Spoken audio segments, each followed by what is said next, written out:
Jesus. I am so late to this. Two versions behind in this story. God damn. Let's do this. Instead of 4. Okay, before that. Okay. Let's carry on.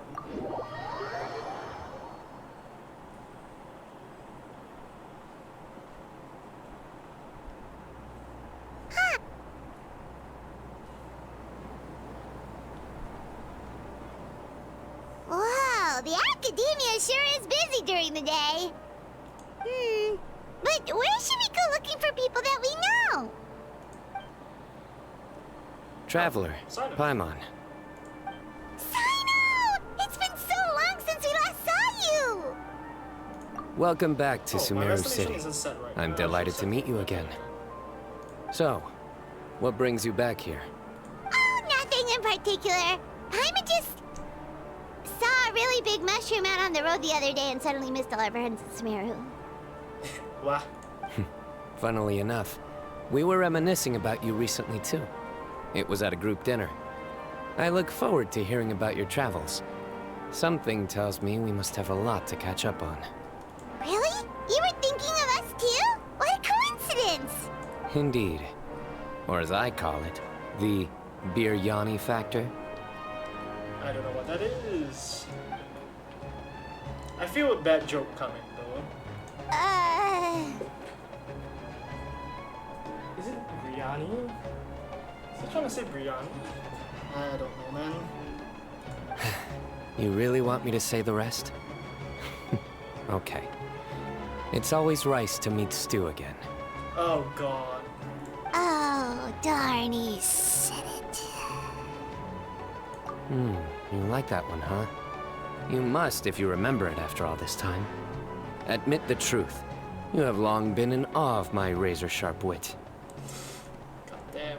All right. Here's your 500 mora. Thanks, Cyno. You're exaggerating. It's only 500 mora.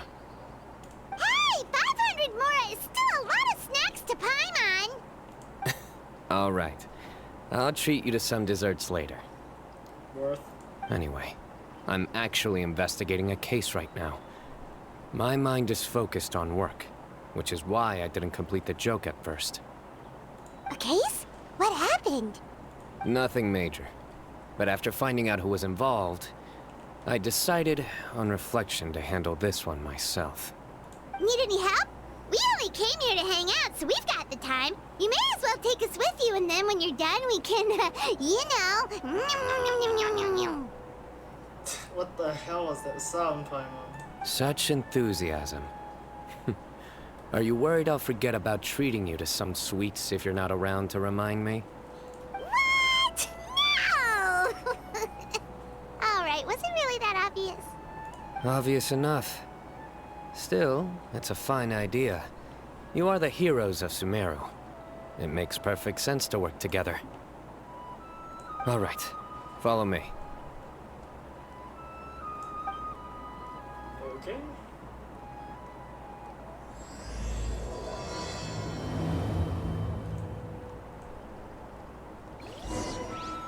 I don't know why the resolution changed, but it should look much better.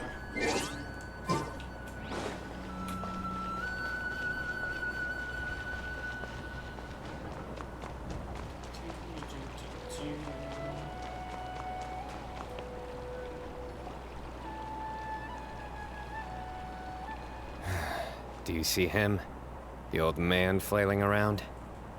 Oh, is he the one you wanted to talk to about the case? Correct. His name is Cyrus, a former Spontamod sage. He taught both me and Lisa. Oh, interesting. Huh? Cyno's teacher is in trouble? It's ridiculous. I'm just an old man who enjoys a spot of gardening, shopping, and wine. What sort of person targets an old retiree? Professor, I've brought some friends. So is he a victim or is he the perpetrator? Ah, Cyno. Now who do we have here? Hold on, let me think. A flying fairy dressed in white? A youth who does not seem to hail from this land? My goodness. You must be the legendary traveler in Paimon. I've heard all about what you've done for Sumeru. Wow, looks like we're really famous. Honestly, as we should be. I've told him about you before. You are my friends, after all. That's right. Let me summarize the situation. A couple of days ago, Professor Cyrus suddenly received a threat letter. A threat letter? Exactly. Who sends a threat letter to an old man like me, for goodness sake? This is the letter in question. Cyrus, I have uncovered your secret. If you wish to prevent it from going public, leave 10 million mora at the back door of the cafe. Okay. Secondly, don't come looking for me. You'll never find me. But I will always be watching you and all of your secrets. Finally, if you dare to report this to the Matra, there will be consequences. Well, that's that failed. Wow, they sure didn't mince their words. Clearly, this person must be desperate for Mora. 10 million Mora, what a joke. I'm just a single retiree with nothing to my name beyond the tomatoes in my garden. Where do people think I'm hiding 10 million Mora, huh? In my tomatoes? There were no witnesses, so currently the letter is all we've got. So, Traveler, Paimon, let's put our heads together. Sure. I don't know what I'm supposed to help with exactly, but... Paimon's ready too! Alright, take a look. Do you see anything suspicious?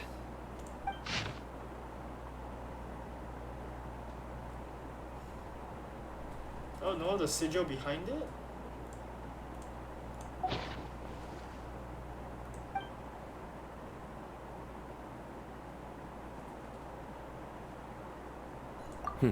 Very good. The paper has a rather rough texture. It's not the typical kind you see in most books. Another thing is, some of these strokes look kind of blurry. Could there be an issue with the ink? Possibly. And I bet the paper has something to do with it. Okay. Most of the paper around here is much smoother than this, and the ink is absorbed quickly so it doesn't run. This paper, meanwhile, it's very coarse-grained. Almost as if it's made from some sort of plant matter. It's certainly not the same paper as we use in the academia, but the ink is nothing special. Just regular black ink that gets a blue tinge when applied to paper. So do we think the culprit has a connection with the academia or not? Wait, check this out! Looks like this part got wet at some point. Agreed. The staining suggests it was a colored liquid, not plain water. It also looks like it was wiped off with a damp cloth. A colored liquid, so... tea? Wine? Looks like we're thinking along similar lines. Let's go talk to Aureus. There are some things I'll need him to take care of. Where's Arav? Matra Arav.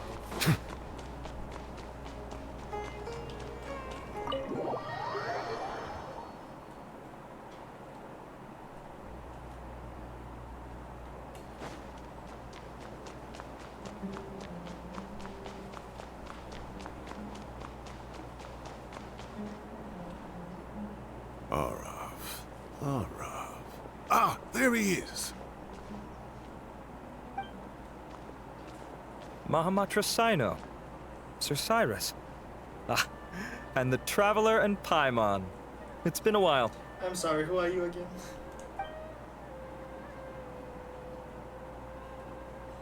As such, I'm inclined to believe that the culprit in this case is a student at the academia.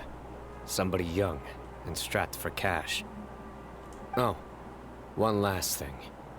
I'd start your investigation by taking a look at the cafes in the city.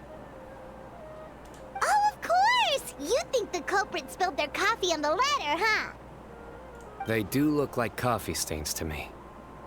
Also, if I'm not mistaken, the letter is written on a type of scented paper that has aromatics added during the manufacturing process.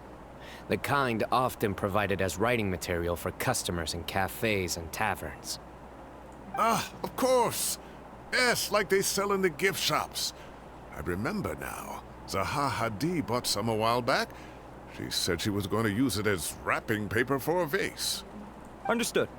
I'll assemble a team to investigate the points of interest immediately. You have my gratitude. One last thing. Send some Matra to guard the entrances and exits of Sumeru City. And change into plain clothes. Don't let them see you coming. Will do.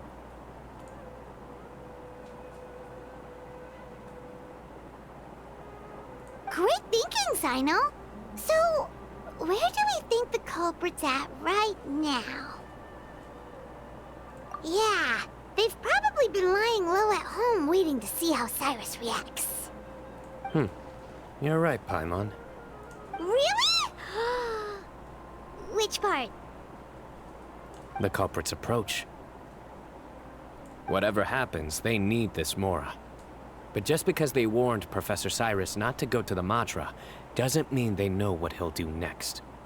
So, like you said, they need to wait and see. And crucially, the culprit said they'd be watching the Professor's every move. Huh? Wait, are you saying...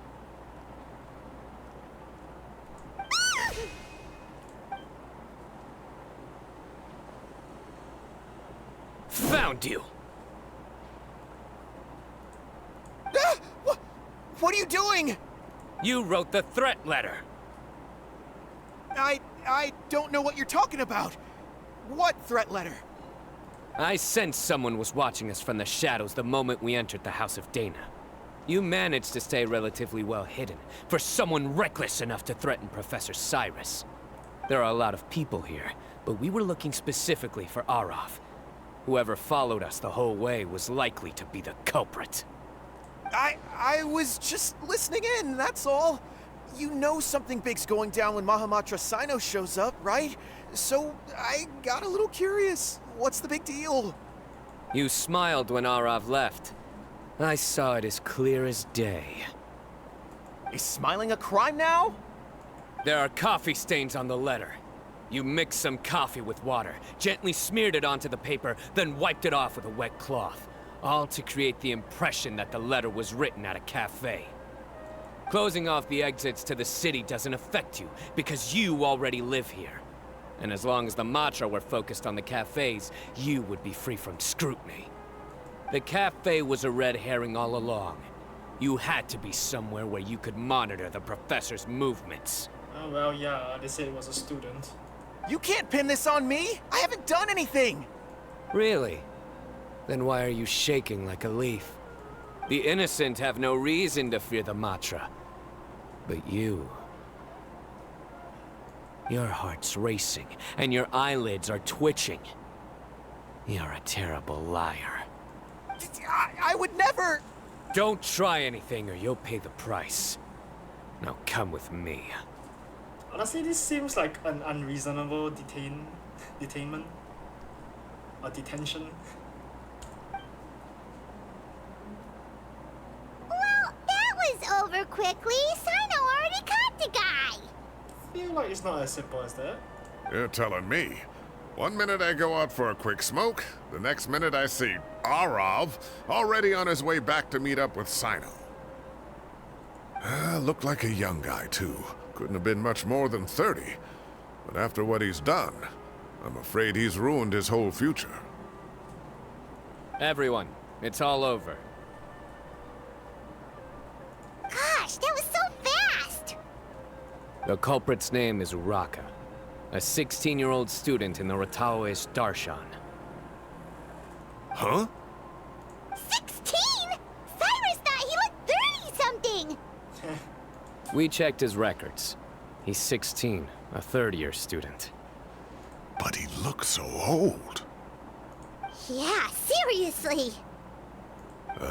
Foolish child. He's too young for the criminal life. What the devil drove him down this path? We questioned the culprit regarding his motives. He... Oh, just spit it out. Nothing can surprise me at this point. Very well. It's our understanding that Araka is a mediocre student who has been underperforming in his classes. He started taking extra tutoring to improve his grades, but developed a gambling habit around the same time and lost a lot of mora. Down on his luck, he went to the tavern for a drink and overheard some people chatting about Sir Cyrus's comfortable retirement. They mentioned that he's always arguing about his tomato plants with some old woman on the street. And that means he has money? Logic not logicking there. Some old woman on the street? Goodness gracious. Has that rascal attended a single one of his classes? That old woman is Kasharwar's very own professor, Zaha Hadi. How can he not know who Zaha Hadi is? Is this going somewhere? Oh, right, yes. So another thing. We don't just argue about tomato plants. And what are they trying to insinuate by comfortable retirement? A man grows a few vegetables and suddenly he's living a life of luxury? Maybe it's more the fact that you have the time to grow vegetables in the first place. Araka mentioned he'd heard a rumor, alleging that Sir Cyrus illegally obtained a large sum of money from the desert before retiring, and kept it for himself instead of reporting it to the Academia. Araka believes this money to be the reason why Sir Cyrus hasn't kept up with any academic research or other projects since his retirement. And given your advanced age, he thought you'd be an easy target to blackmail. Oh, Araka. I'm at a loss for words. I'm so angry I don't know where to start. People make up rumors all the time. I am quite confident that Professor Cyrus has never embezzled a mora in his life.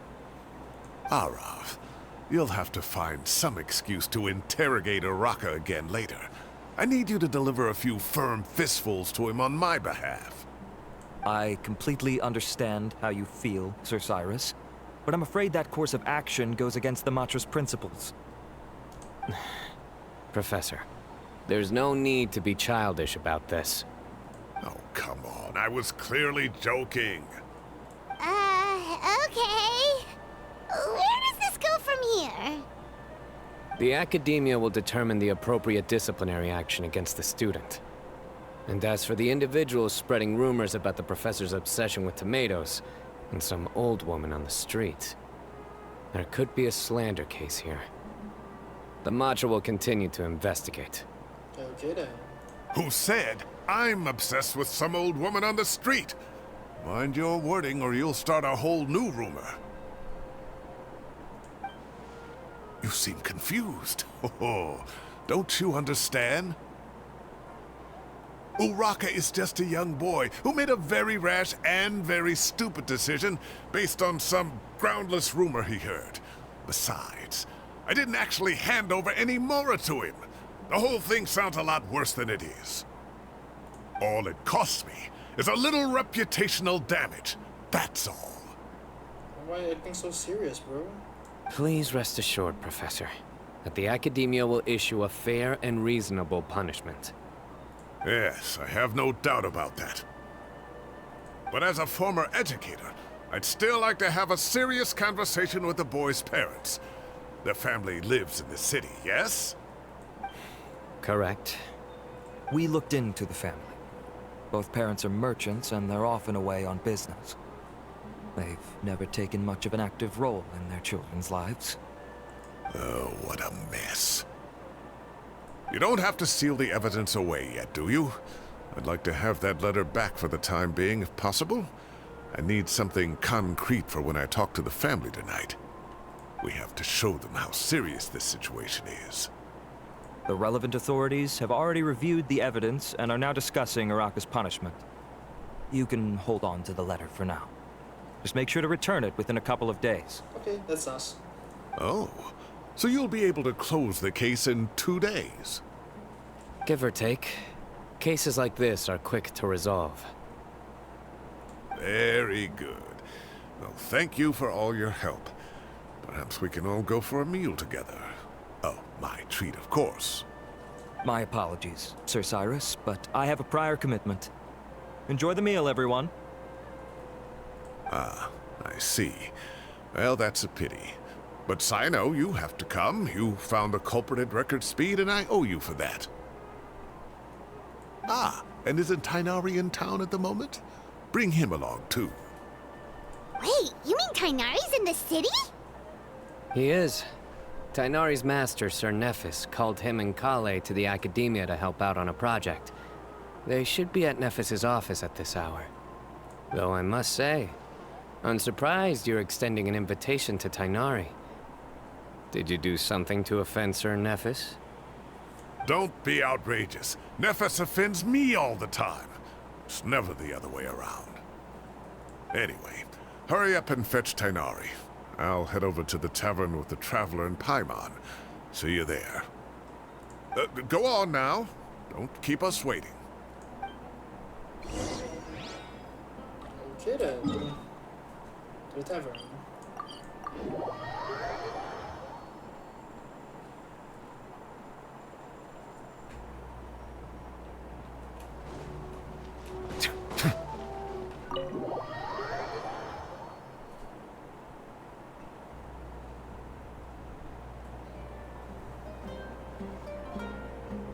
Not to brag, but we never had problems like this at Ratawa Hiss back when I was still teaching. And if you don't want to take my word for it, you can ask them. They were students at the time. They'll tell you what it was like, won't they? I was out in the forest at least 4 days a week back then, thanks to a colossal workload from Master. It wrought havoc on my poor tail, so I didn't exactly keep up to date with what was going on at the Academia. Most of what I know, I heard from Cyno after the fact. Professor's become a lot more laid back in his retirement. He used to be far stricter, and was especially known for being extremely principled. Wow. It's hard enough to stay true to your principles as a normal person. I can't imagine doing that as a sage. It's a pity Kale wasn't around at the time. I would have happily taken her on as a student. And then we'd have one more person who has to address Lisa as upper-class woman. Really? Can't you just call her Lisa? She seems to prefer it when people treat her like an older sister. Oh, believe me, back when she was a student, nothing made her happier than the younger students acknowledging her seniority. Whoa, more food? Are you sure about this? We don't want to take advantage. Oh, don't worry about it. Order whatever you like. And if it's not enough, order some more. After all your help today, treating you to dinner is the least I can do. I thought I heard some familiar voices. Ah, and Sir Cyrus is here as well. Hey, Kave. Oh, Kave, it's been a while. Zahahadi was talking about you last month. How have you been? I've been all right, thank you. You're looking very well, sir. I'm glad to see it. Have you eaten yet? Care to join us? That's awfully kind of you, but I had a late lunch, so I'm not really hungry just yet. I'll have dinner a little bit later tonight. I just came to Lombard's to buy some wine, and when I heard some voices I recognized, I thought I'd come and say hello. So what's the occasion, anyway? Some sort of celebration? Consolation, more like. You wouldn't believe the day I've had.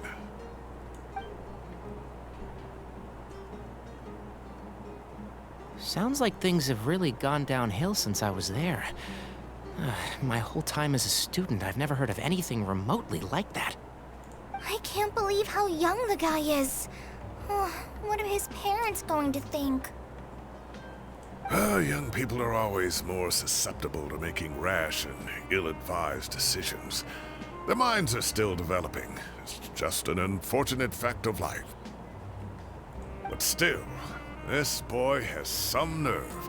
Just look at what he wrote. Oh, it makes my blood boil. Wow, yeah. Jeez. I will always be watching you and all of your secrets. And then he just followed you into the house of Dana? If this were my son, oh, he'd get the scolding of a lifetime. Oh. Luckily, I'm also an extremely principled person.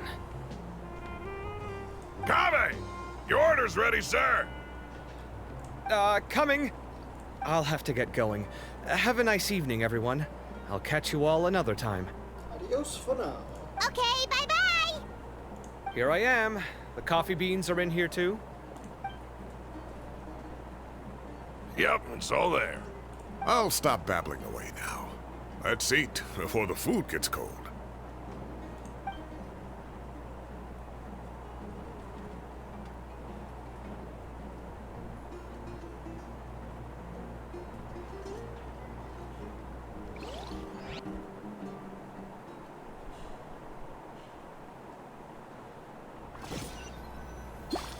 Okay.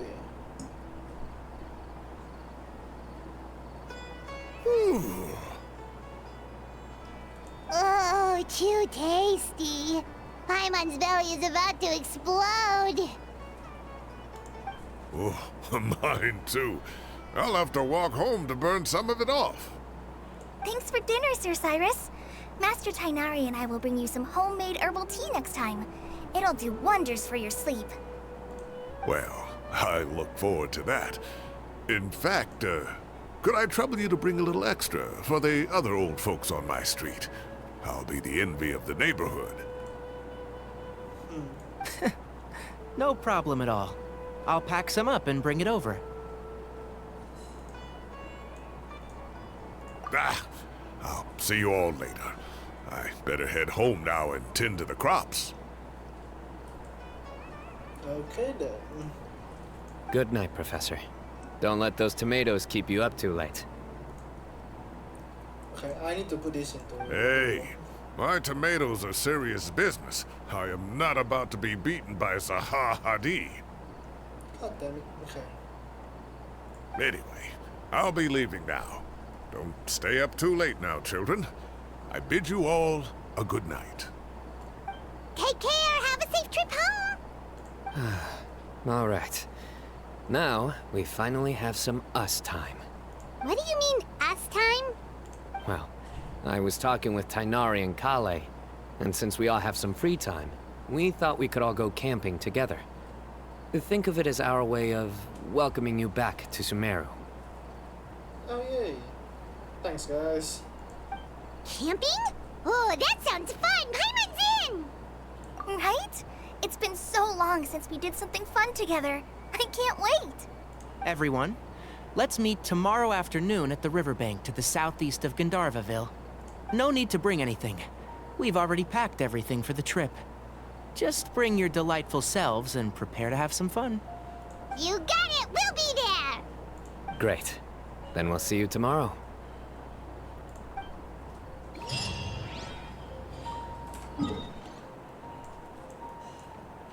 Oh, tomorrow. Okay. Two something. Just one here.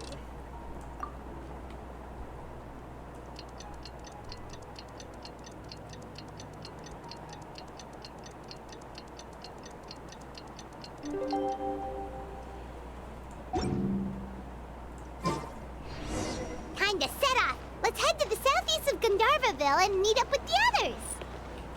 Okay, Gandharvaville.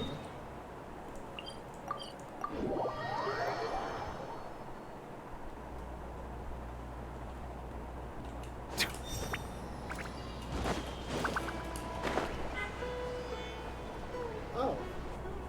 They set up camp. Not fast. We're here! Wow, you guys are ahead of the game! You set up the tents already! I'd say we're right about on schedule, actually. We were aiming to have them set up before you arrived.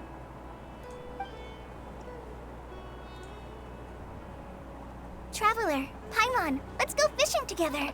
Whatever we catch, we can grill for dinner tonight. You got it! Dinner's on us tonight!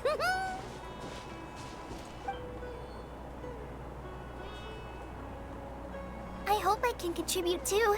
The other forest watchers gave me some fishing tips a little while ago. I'm really looking forward to giving them a try.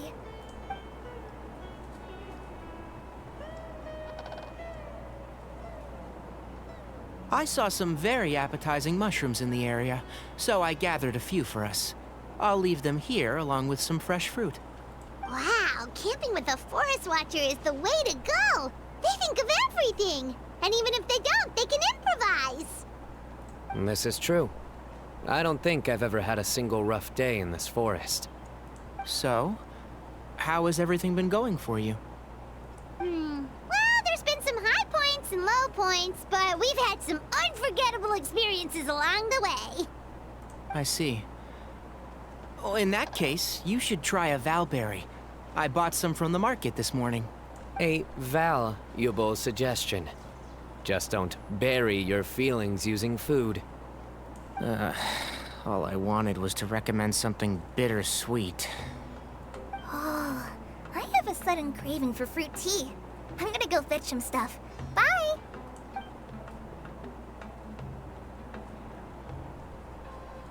She sure made a run for it. Unbelievable. She made a run for it. So Kale chose the path of tactical retreat. Could it be she foresaw what shall soon come to pass? My dear friend, you know what I am about to say. Excellent! A kindred spirit. A great warrior can sense when a duel is nigh. But it looks like we'll get told off if we start playing now. Let's enjoy the nature for a while longer.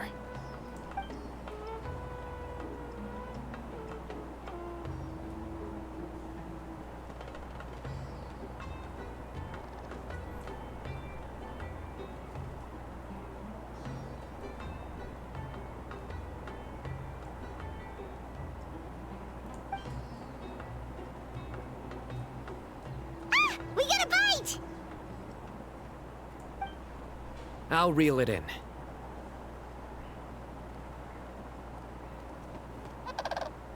Firewood, spices, snacks, and drinks. Everything's ready. Once Kale gets back, we can light up the fire and start grilling.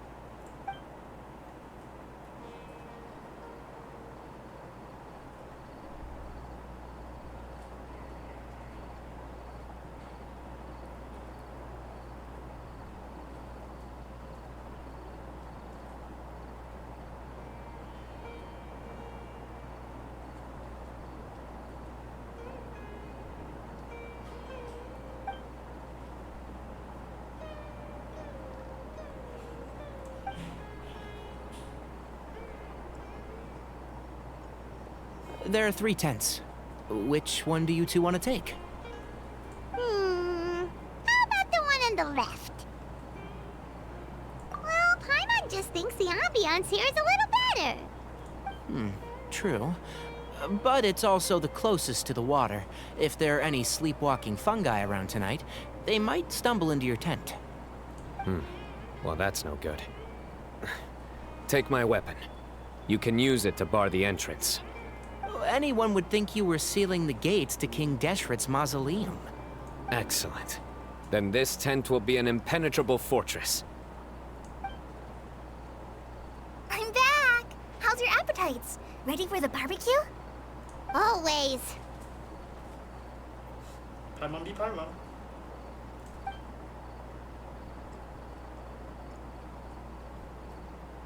Oh, it smells so good. Paimon's drooling. Someone sure is desperate to eat. I think it's time to add the seasoning. How do you like your skewers? Well done? Medium? Rare? Wait, what? Isn't that just for steaks? Hey, if it works for steak, maybe it works for other things too. Yeah, I'm not eating raw fish. Except for sushi. Right, that sentence made me think about sushi. God damn. Medium well for me. Okay, these are about ready now then. It'll be a few more minutes for anyone who wants theirs well done.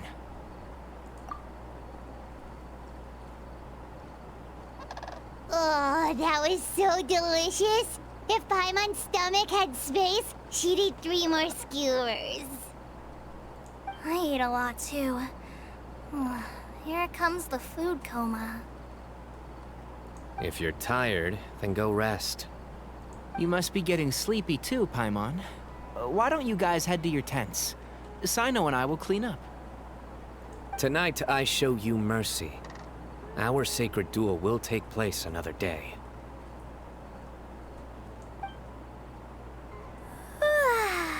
Good night. Good night. Paimon's struggling to keep her eyes open.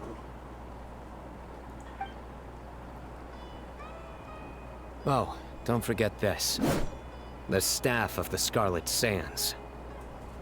Ah, yes. The barrier. Wait, you were actually being serious about that? It's a very powerful weapon. Try it. Paimon can't even lift that thing. Fair enough. You sure you don't want it? Yeah, Paimon's sure. We'll be fine. And even if we do get an uninvited guest in the night, Paimon will be here to take care of the traveler. Wait, that's not the downblade. That's the silver sword, I think. Wait a second. He upgraded. That reminds me of a parting king of invocations. I'll tell you about it tomorrow. But right now, it's time to rest. Sleep well and sweet dreams.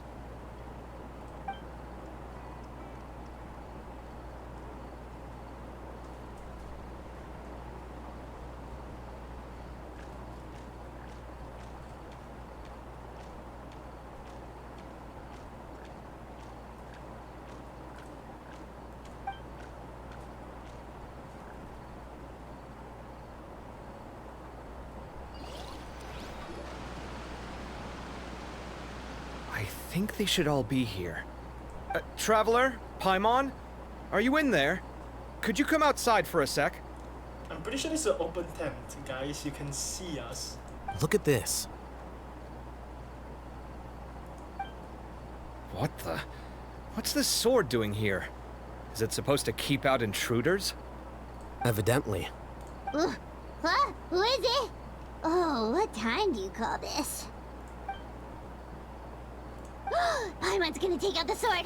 Yeah! Oh, hey them, Kave! What are you doing here? It's the middle of the night! Actually, yeah. Why are you guys here? Sorry to wake you up at this hour of the night, but we've got a situation on our hands. Let's get dressed and talk about it outside.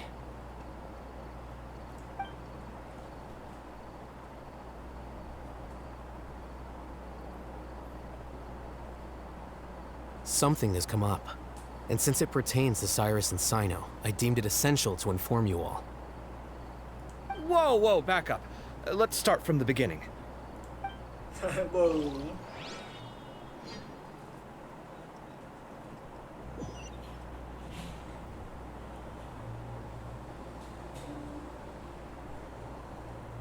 Huh? Where'd the wine cups go? I could have sworn I left them here after I washed them. Ah, there they are. I'll have a cup too. Can you see if the cookies are still on the table?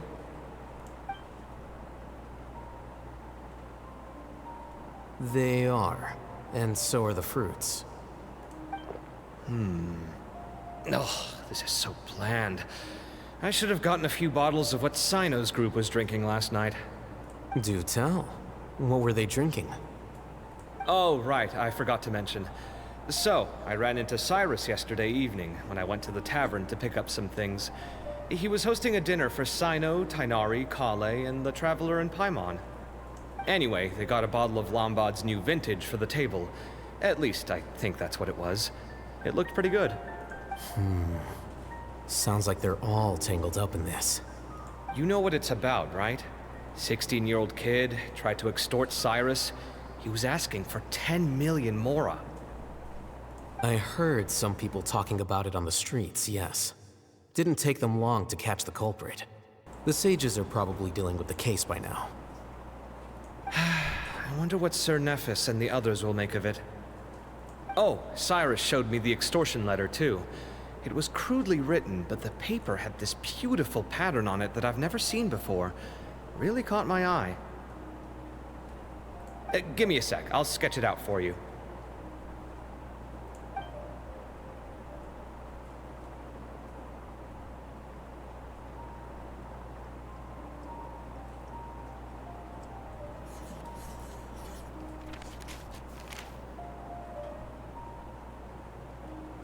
Okay, done. Take a look. You see what I mean? I don't think I've ever seen writing paper like this around before. God knows where the culprit got it from. Interesting. These are all motifs associated with the tribes of the desert. What? Really? Take this, for instance. Looks like an outline of a spire, similar to the kind found on some ancient palaces. And the crisscrossing and mirroring here. I recognize that too. It bears a striking resemblance to an ancient emblem, one that hasn't been used in a very long time. Whose emblem is it? It's the emblem of the Temple of Silence.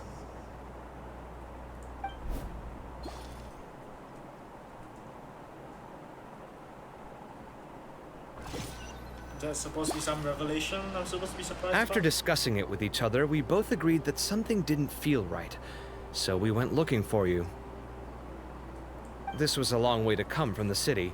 Alhaitham figured you were probably with Tighnari, so Gandharvaville was our first stop. But the Forest Watchers told us that you'd gone camping. Then, just as we were heading off to the campsite, we ran into Cyno. He said he was on a supply run. We exchanged a few words, and then he ran off. Hold on. So what's the deal with that emblem you were talking about? The Temple of Silence, you said? What is that? Should we be worried? Something's up, huh? Give me a second. Let me get Kale.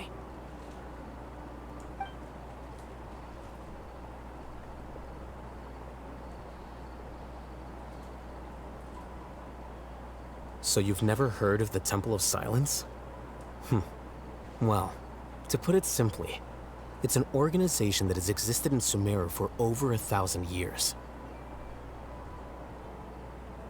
These days, you can find a Temple of Silence office in the academia. Theoretically, it's responsible for the custody and disposal of information and documents not fit for public dissemination. At least, that's what they tell the outside world. In truth, it's essentially a vestigial institution nowadays. There's an office with their name on it, but it's functionally obsolete. Historically speaking, the original Temple of Silence is said to have been established by Hermanubis, one of the 7 pillars of King Deshret and the greatest of all sages. Most of the organization's members hailed from the desert. Ooh, cool. By contrast, none of the Academia Temple's current members are from the desert region, nor do they use any symbols connected with the desert folk. So the Temple of Silence at the Academia is just a fake? Wow. It's possible. The real question is, why? My guess is they're covering something up. So, how do you know all this? Sounds like some pretty top secret stuff. Did you forget? He did a stint as acting Grand Sage, and kept the pay raise even after he resigned. Oh, yeah! Paimon did totally forget about that. So you took the chance to read all the top secret documents while you were acting Grand Sage, huh? If you're asking me whether I familiarized myself with the documentation in my office, I would respond that that's a perfectly normal part of any job. So much about this doesn't make sense. Why did the emblem of the Temple of Silence appear on a threat letter from an Academia student to Cyrus? The student's only 16, and doesn't have any family ties to the desert. So where could he have seen that emblem, or gotten the paper? You said you ran into Cyno, yes? Did you tell him what you've just told us? Yep. He ran off as soon as he heard what we said. Given that Cyrus is involved, he's probably halfway through solving the case by now. Still, we should try to catch up with him. At this hour of the night, Cyno will probably go looking for Cyrus at his current residence. If the Academia's Temple of Silence really does exist just to cover up the truth, the sudden appearance of this emblem can't be good. It's sure to stir up trouble. We should pay a visit to the Academia. Yes. As the Sage of Amorta, my master ought to know the truth about their office. You can ask him to tell you what he knows. The more information we have, the better prepared we'll be for whatever happens there. If this situation is connected to the real Temple of Silence, the emblem has to be part of a bigger conspiracy. Kale, could I trouble you to send a message to the Core of 30? Tell them to keep an eye out for Cyno and Cyrus. Traveler, Paimon, you two come with me. We'll go after Cyno. Sounds like a plan. Let's go. Cyrus has been living in the city lately. He rented a place near the field so he can keep an eye on his tomato plants. And let's go look for him there. Okay.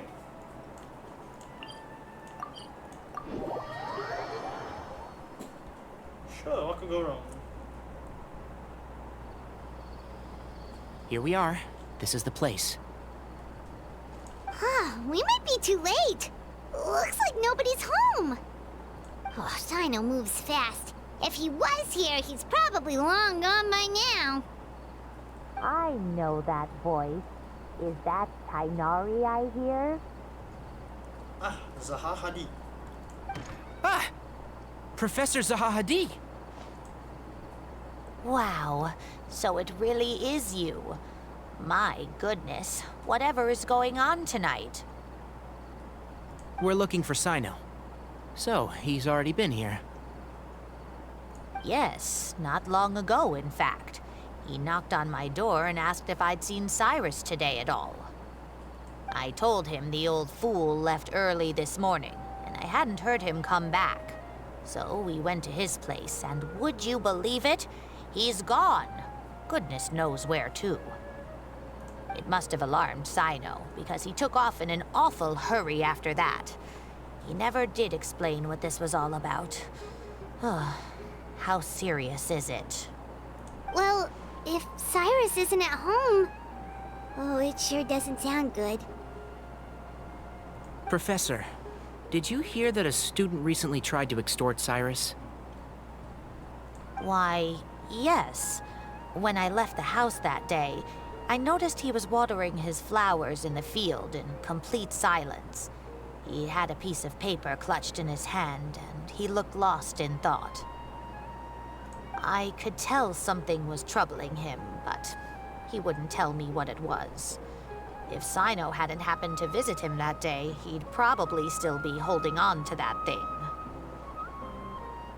After seeing the letter, Cyno told him to contact the Core of 30, but Cyrus was very reluctant. He claimed it would only damage his reputation. Eventually, he relented, after much persuasion from Cyno. Huh? Cyrus didn't want to report it? Well, that's strange. When we saw him, he seemed pretty okay with the idea of the kid getting his just desserts. As a former sage, it's possible Cyrus still has enemies at the Academia. That's why Cyno was so insistent that he report the matter to the authorities. I was there while they were going back and forth over it. So Cyrus initially hoped to stop this from going public. But why?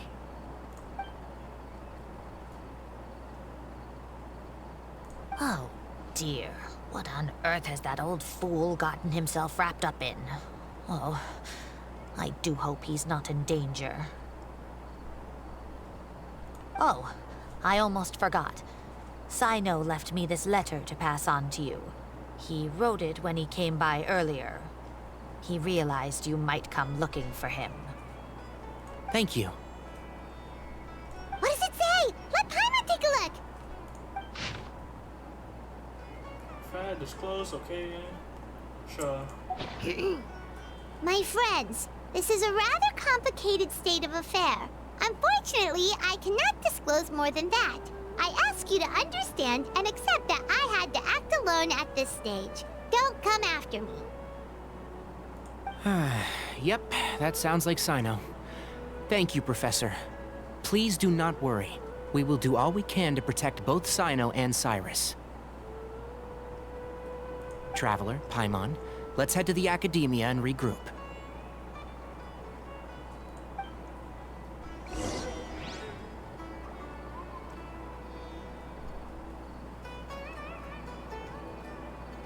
Okay then.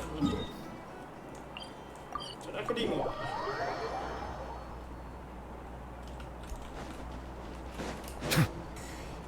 Yoink.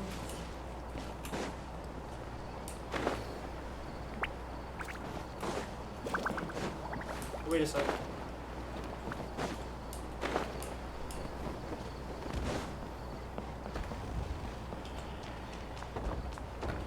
Wait a second. The people from the Academia say they haven't seen you in a while. Yeah. Well, maybe I needed some space after being cooped up in there for so long. Anyway, it's a school, not a prison. So what's the problem? I never said it was a problem. I was just noticing that you seem to be in quite a good mood at the moment. Who's this, hat guy? Shut up.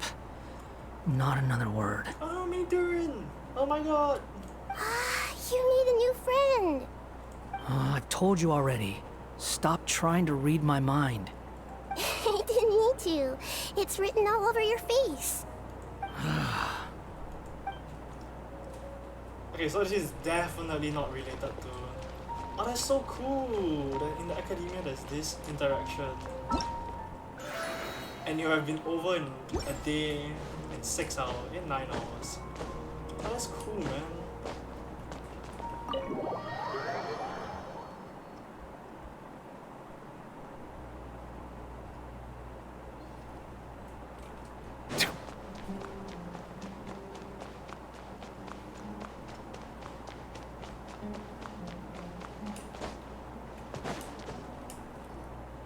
You're here? I thought you were going after... Ah, I guess you lost their trail. We went to Cyrus's house. No one was there. Cyno got there before us, but he was long gone by the time we arrived. He didn't say where he was going? No. He left us a letter and told us not to go after him. Can't say I'm surprised. Typical Cyno. Anyway, some updates on progress on our end. I drew the emblem from memory again, but in more detail this time. Oh yeah, this. I checked some ancient texts for a similar design. The one I found was a little blurry, but the similarities in the general form and certain details were clear enough to confirm a match. Yeah, and we're lucky we found anything at all. It turns out the emblem was all but lost to history. We scoured the entire Academia collection, and that book was the only one with a record of the motif. Meanwhile, Arov managed to get Uraka to disclose his source. The one who told him about Cyrus's embezzled funds was a young man from the desert. According to Uraka, he had a striking presence and was well educated. Apparently, the two met in the tavern over a game of cards. The guy claimed to be in the city for business as part of a merchant caravan. Uraka was intrigued when he heard what his new acquaintance had to say, and brought up the idea of extorting Cyrus for Mora. The guy encouraged him to go ahead with it, then handed him some pen and paper to write the letter. I see. So it could be that this person planted the paper intentionally. So, how do we find this guy? Did Uraka say where he is? He doesn't know. He claims not to have seen him since that day in the tavern. The man gave him some tips on how to carry out the extortion, but from then on, Uraka was acting alone. Nephis and Arov have gone to meet the Court of 30 and review the city's entry and exit records. Also, Nephis admitted that the Temple of Silence in the Academia is just a facade. The true Temple of Silence once came to the rainforest to establish a collaboration with the Academia, but as time went by, the sages gradually became corrupt and foolish. The Temple of Silence felt that they could no longer trust the Academia and ended the partnership. They retreated back to the desert about 400 years ago. Ever since its inception, the Temple of Silence has been the guardians of King Deshret's civilization and belief system. They traveled throughout Sumeru, sequestering and guarding any wisdom that posed a threat to the people's livelihoods. At its roots, it was a legitimate and reputable organization whose purpose was to guide people towards the right path. The academia of the day knew that the split would damage their reputation if it became a matter of public knowledge. And so, they set up a dummy organization of their own to conceal the truth. Not only that, but they managed to keep up the charade for hundreds of years! Actually impressive. So how did Cyrus become acquainted with the true Temple of Silence if they left centuries ago? I'll bet that's the question that bothered Cyno. Probably why he went after him in such a rush. Whoever is behind this, getting Uraka to extort Cyrus was only the first step of the plan. Their true goal in doing so was for Cyrus to see the emblem on the letter. He must have recognized it right away. That'll be why he didn't want to involve the authorities. He probably hoped to take care of the whole thing by himself. Unfortunately for him, Cyno had other plans. Since the desert is where the Temple of Silence originated, that is in all likelihood where Cyrus went. I have to go after him. Really? Are you sure that's a good idea, with how you respond to the heat? Why don't we send someone else? I should be fine, as long as I bring plenty of water. Besides, I just can't shake this ominous feeling that if we don't catch up to them soon... Everyone, I have news from the Corps of 30. Who's this now? Master! Never mind. Oh, so that's Nafis, Tainari's master? Oh, we're finally getting to meet him in person. Greetings. It's a pleasure to meet you, Traveler in Paimon. Oh, I'm so sorry, dude. That specs make you so ugly. Several independent eyewitnesses have reported seeing Cyrus and Mahamatra Cyno leaving the city at different times. Both were heading in the direction of Caravan Ribat.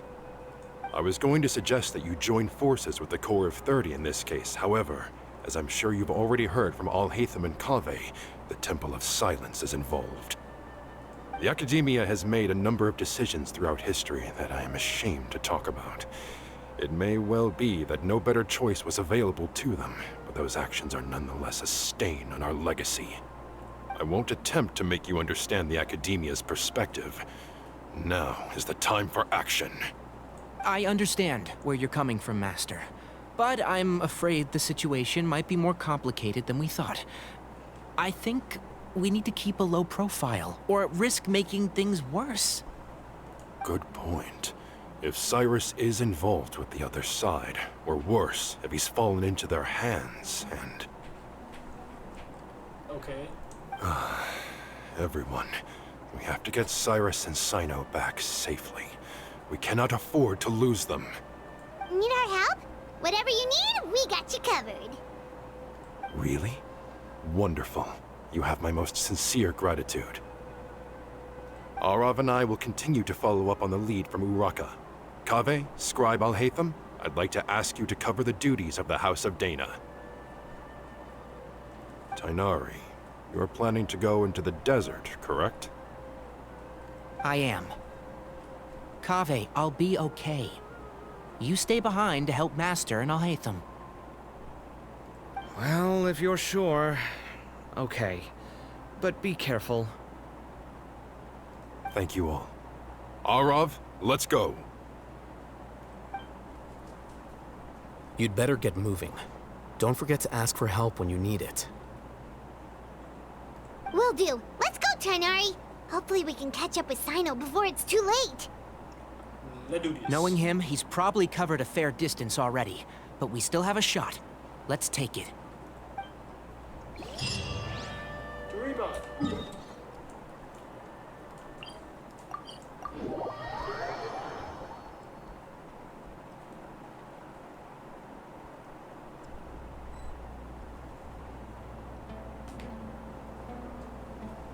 Okay, we made it to Caravan Ribat.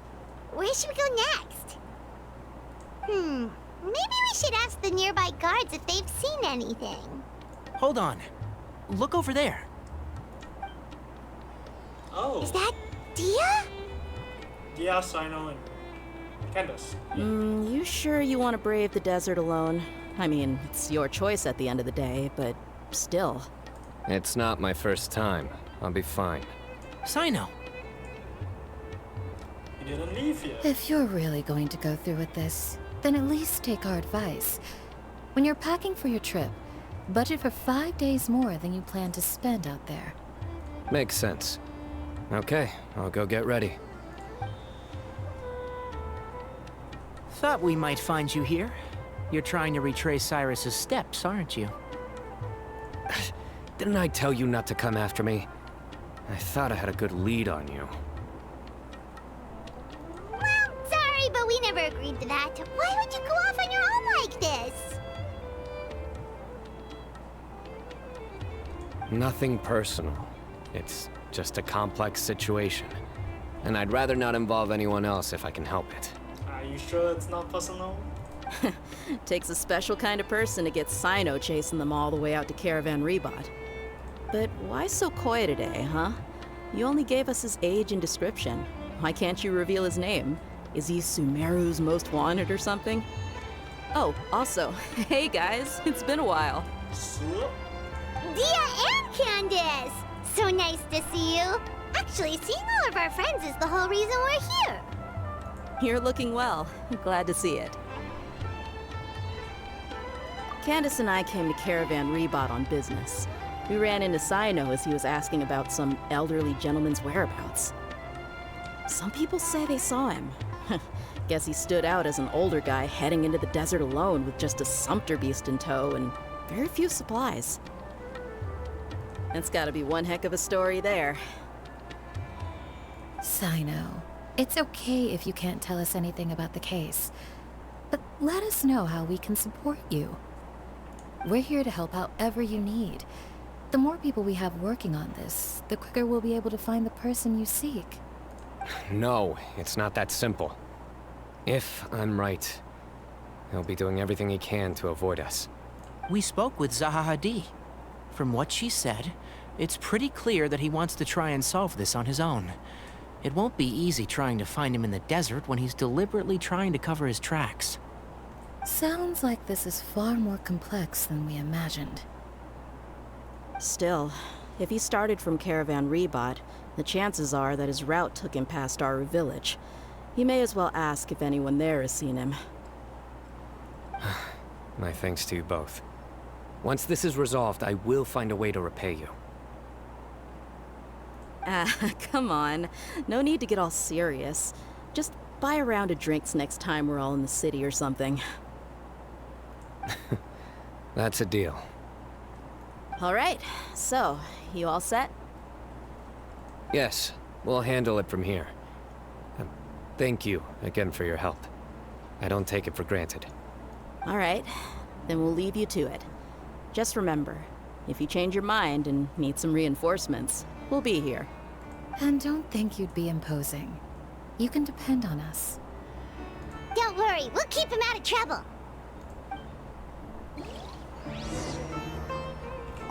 Cyno should count himself lucky that the Traveler and Tighnari got here when they did. What was he thinking, trying to play the lone hero? The desert tests the character of all who enter it, and only those with wisdom and courage shall prevail.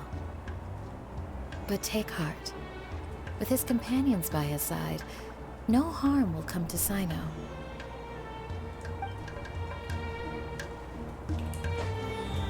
Okay then.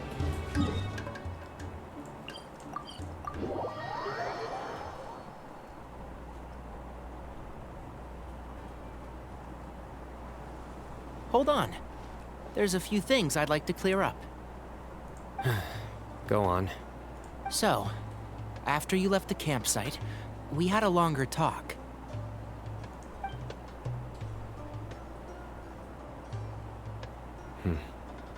Clearly, we've only scratched the surface of the Temple of Silence question.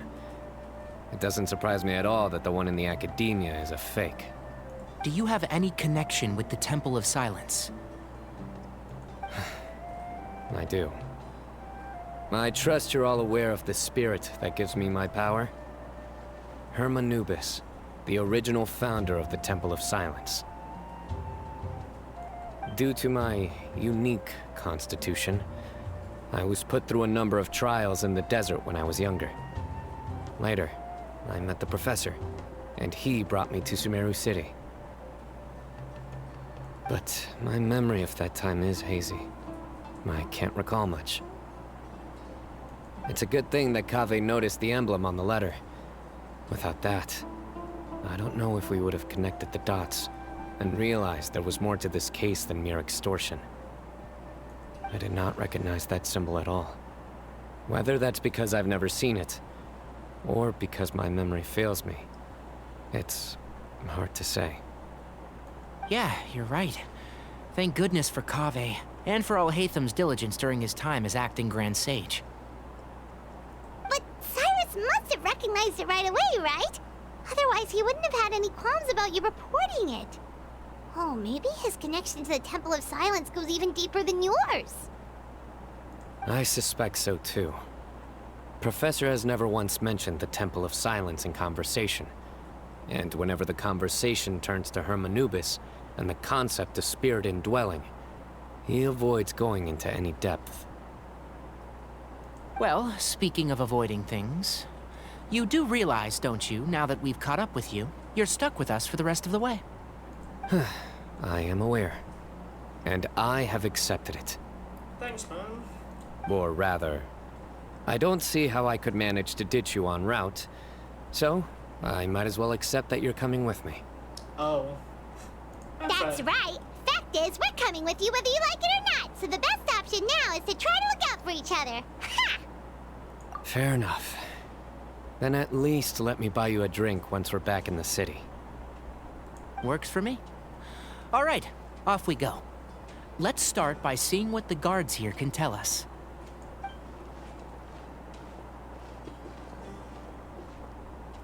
Hello. Mahamatra Cyno? I'm looking for someone.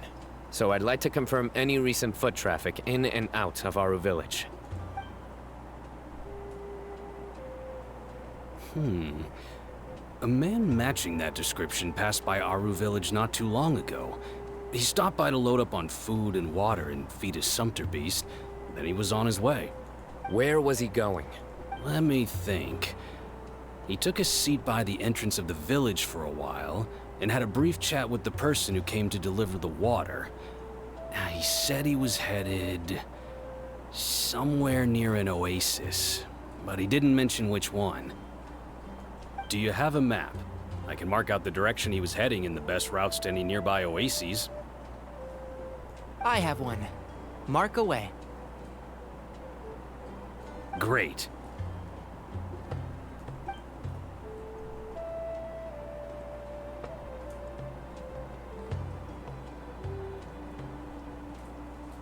There you go. Okay. Thank you so much. You were a great help. You've got a really good memory. Ah, you're quite welcome. Just doing my job.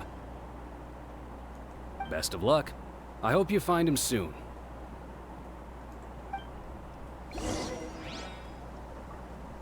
Okay. Now, which oasis? I guess we'll start with the closest one.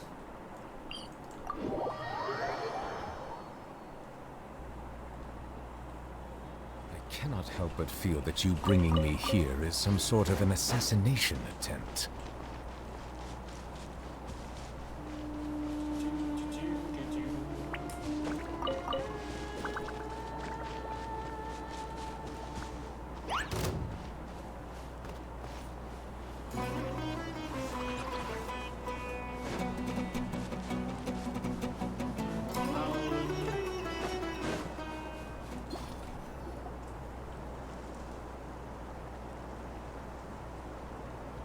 Hold on.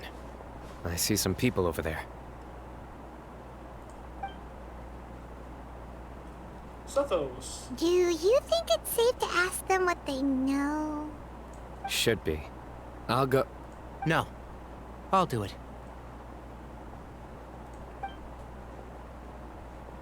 Huh? Why can't Cyno go talk to them? What difference does it make? Given my background, appearance, and the way I dress, I might not be the most welcome visitor here.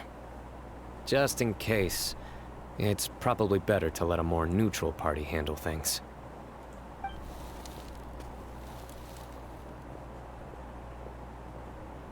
Ah, hello there. I hope I'm not interrupting. My friend and I are looking for an elderly man who's gone missing around these parts. Any chance I could ask you a couple of questions? Oh, a missing person, huh? Sure. What do you want to know? I'm just wondering if you've seen him. Let me give you the details.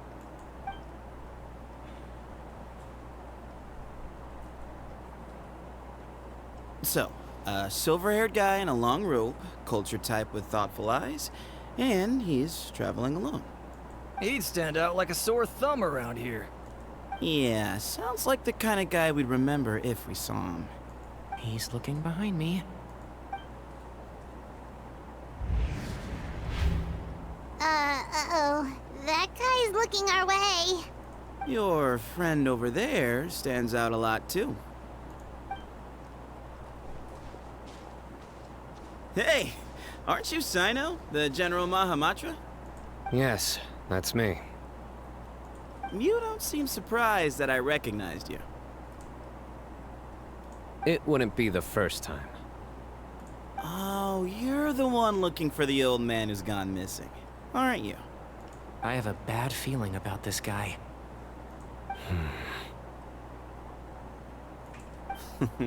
Someone's on edge. You don't trust me much, do you?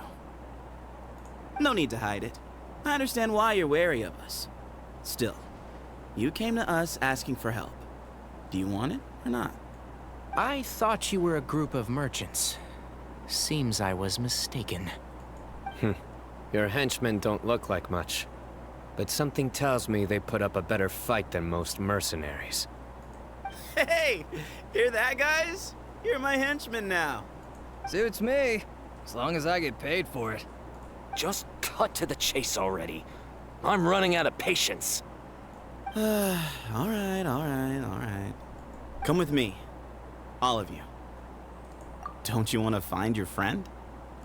Silver-haired, long-robed, culture type with thoughtful eyes? Sounds like there's a whole other side to Cyrus I didn't know about. So you know where he is? Just follow me. I'll take you to him. This is screaming sus.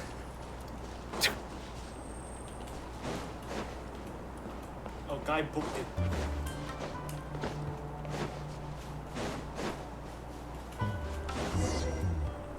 And a stop. And here. What? Where are you looking? There's nothing here. Please step back. Ooh, something's coming out of the ground! What is this enormous building doing here?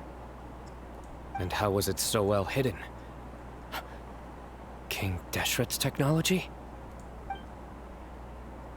Wait, so... Hold on, who are you guys really? If it isn't already apparent.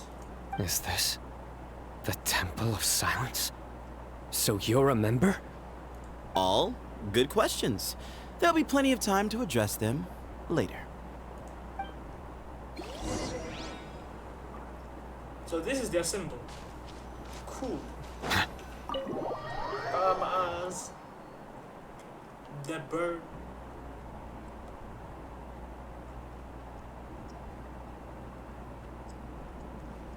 This is not what Paimon was expecting to find in the desert, especially not hidden right next to an oasis.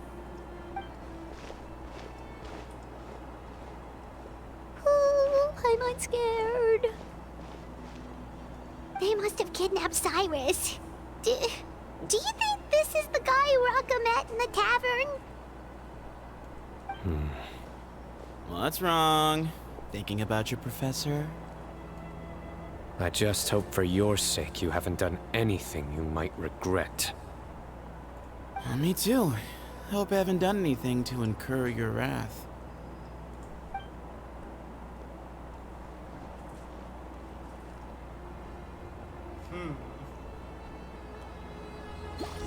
So what can this guy be on? Cool place though.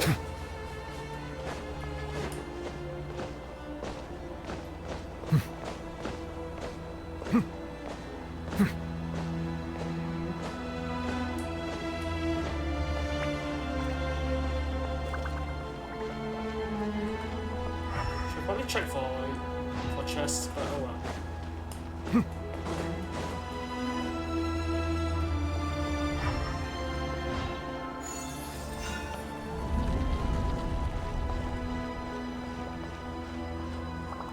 Oh. Yeah, probably should have done that. Oh wells.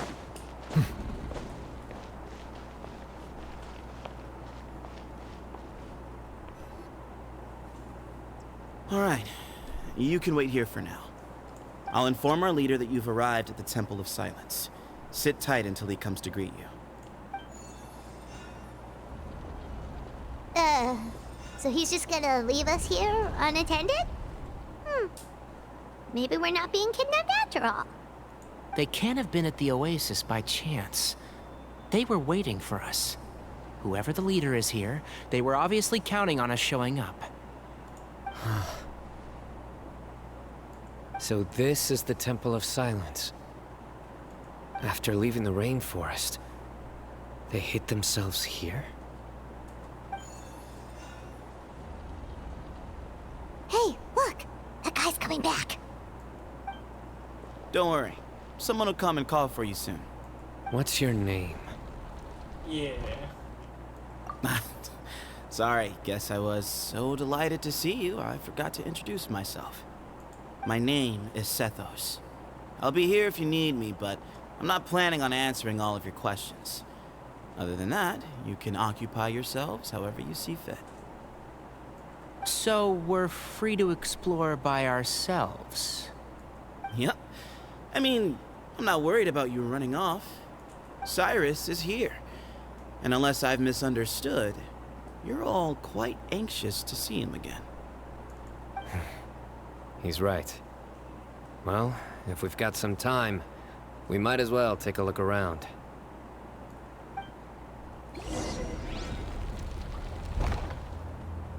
Okay then. Hey, Sethos! Have you got some time to chat? Sure. Although, I'm assuming by chat, you mean you have questions for me? I don't blame you. Anyone else would. Not often. The Temple of Silence is a place of quiet and solitude. We don't get too many visitors. Uh-huh. Yes, that was me. Although, tricked is a stretch. He was asking everyone in the tavern about ways to make some easy money. He insisted that nothing was off the table, even if it broke the law. So, I told him that Cyrus had embezzled a large sum of mora from the desert. So you framed Cyrus for a crime that he did not commit? You didn't say he was a liar, though. No. That's not entirely true. Let me jog your memory.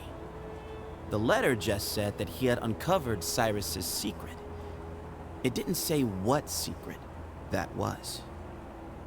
Of course, Raka was a great accomplice, really.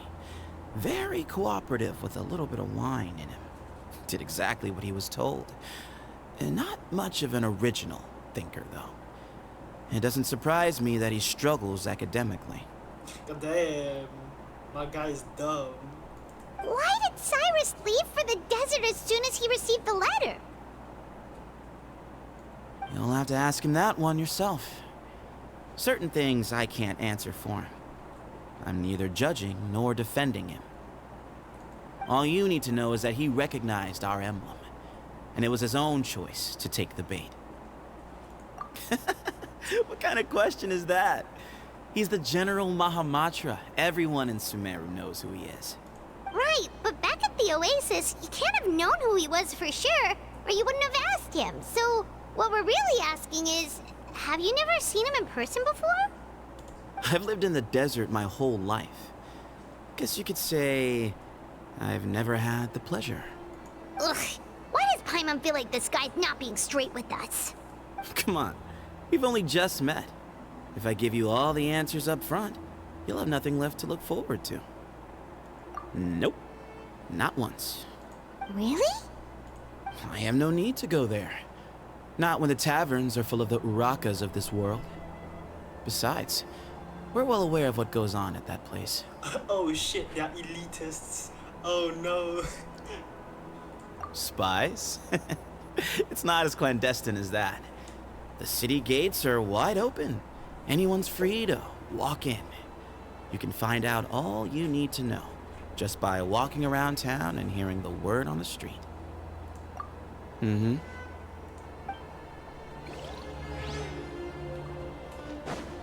Oh, then. I never imagined that the true Temple of Silence would be hidden somewhere like this. We've passed through these parts before, but never noticed anything.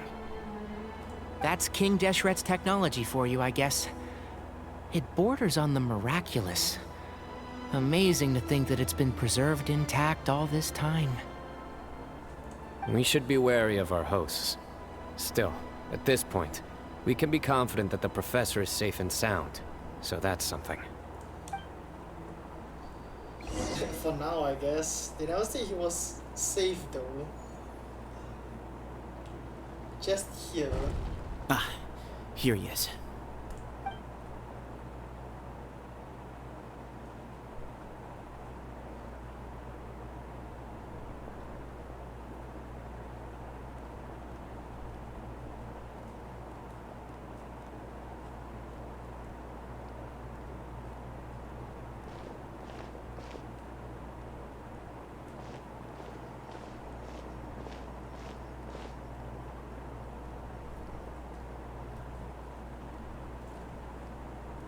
Grandfather, the person you wish to see is here.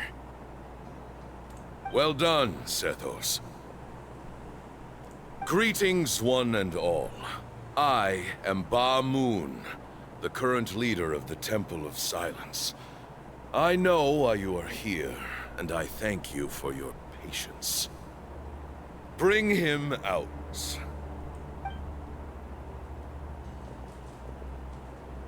Professor!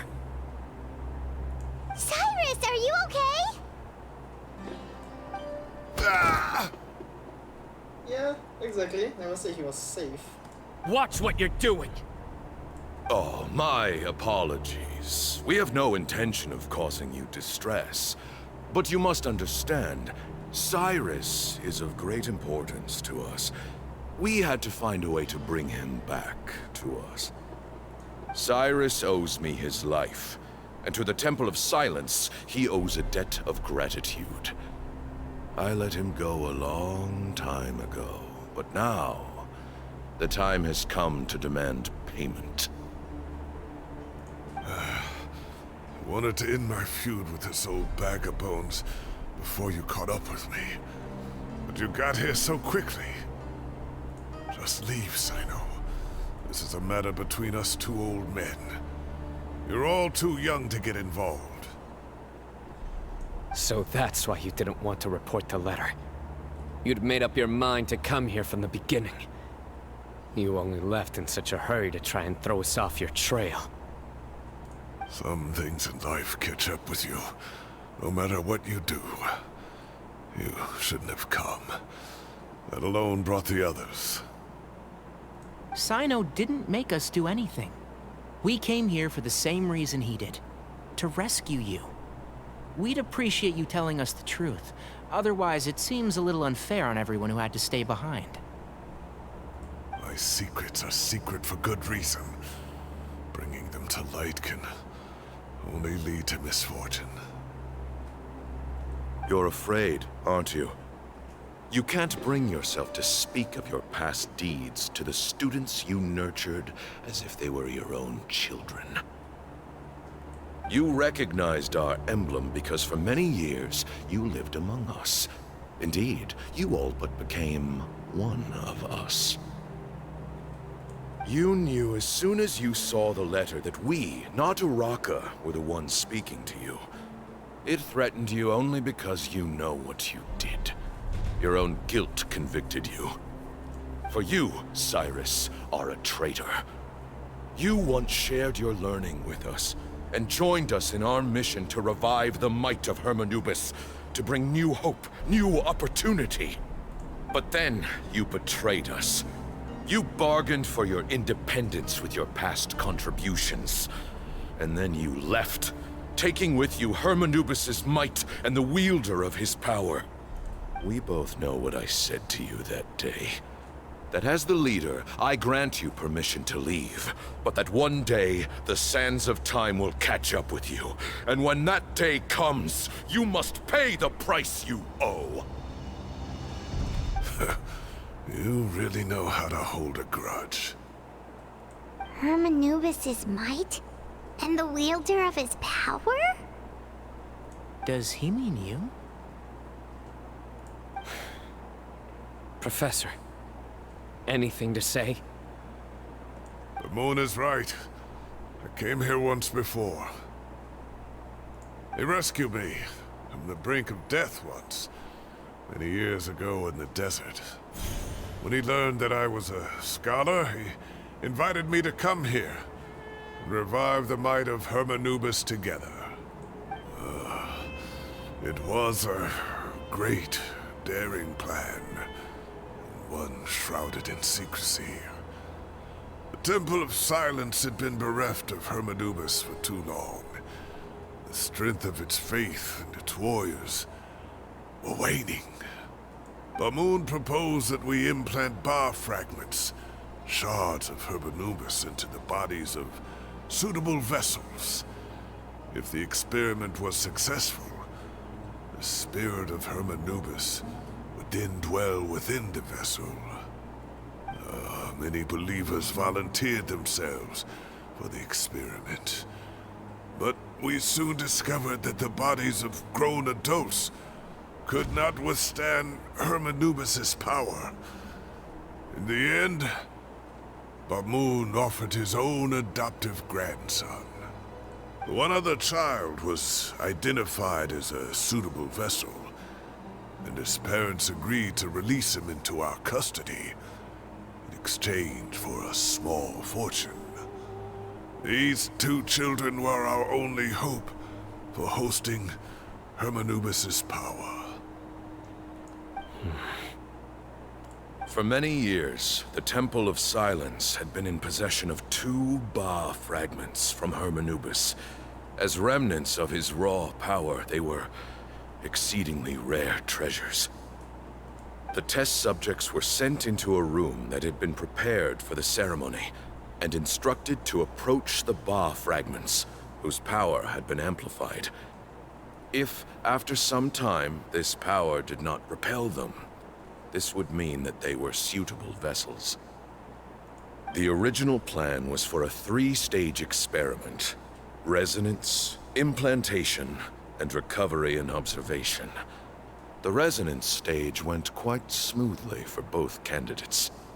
As the 2nd stage began, I realized a decision had to be made. Should we implant the fragments one at a time? This would allow us to monitor the results after the first round and adjust our plan accordingly. Or alternatively, we could implant each fragment in a different vessel at the same time and compare their effects. But as I was deliberating, both Ba fragments suddenly became active. They glowed with a light we had never seen before. I knew that if they were not implanted right away, they would disintegrate and be gone from the world for good. Our 2 vessels had both displayed great promise by successfully resonating with the fragments. Under the circumstances, the thought of implanting both fragments into the same vessel seemed out of the question. To preserve our faith and our power, we implanted each of them with a single fragment. Ultimately, I ended the experiment and left, taking one of the children with me. In recognition of your past contributions, I chose not to send someone to hunt down and kill you both. Your lives were spared, but I have paid a great price for your betrayal ever since. I have always wanted to see you, Cyno. Losing you and your Ba fragment dealt us a devastating blow. We've been in decline ever since you left. I see. So that's how I gained my power. Look, in essence, I borrowed your Ba fragment for a decade or so. And now you are seeking justice. If you want to take my life, then so be it. I'm an old man now, anyway. But you cannot lift a finger against Cyno. He is the General Mahamatra. Your actions would be seen as a declaration of war against the Academia. I'm sure you don't remember anymore, dear Cyno, but you've met us all before. You were so young then, when we all gathered around and celebrated the revival of our Lord. You and he, Sethos, you were our final hope. You'd like me to return my power? As a follower of Hermanubis, I have allowed this power to remain in the rainforest for far too long. Now, it is time to reclaim it. Oh, the nutcrack, let's go. That power is not yours to reclaim. Cyno was chosen by the gods. You cannot take what they have bestowed. You are wrong. Cyno was chosen, but he was not the only one. My child, Sethos, has the same gift as he. So those are your terms for freeing the professor? Despise me all you want. My sins are my own. The Temple of Silence is an innocent party. It is because of my foolishness all those years ago that the Temple's glory has waned. And now I must take responsibility for the decision I made back then. So what you're saying is, the power of one Ba fragment is not enough? You're asking me to return the one in my possession, so it can be implanted in him instead? Divine power causes great suffering to those who wield it. How do you know that Sethos would be able to withstand it? He is no longer a small child. But regardless, this burden is ours to bear. And your objections mean little, given that you turned your back on us long ago. Both my heart and mind are telling me that what you are proposing is a terrible idea. However... Don't listen to him, Cyno. That power is no more yours to give than it is his to take. You have to understand. I know. But if this is a question of your freedom versus a fragment of power, then there is nothing to debate. Sorry to interrupt, but in my view, there are a number of contentions here that still need addressing. Say that Cyno refuses to return his power, and you also refuse to release Cyrus. Then, we are at an impasse. I find it hard to believe that you went to all this effort without planning for that possibility. You're trying to gauge where we stand while keeping your remaining cards close to your chest. Well, my stance is, put the rest of your cards on the table. Then we can have a discussion. Wait, those ears. So, we have a descendant of the Valukashuna in our midst. Splendid. Fate smiles upon us after all. Everything we have longed for, Hermanubis will provide. Perhaps this very day we'll...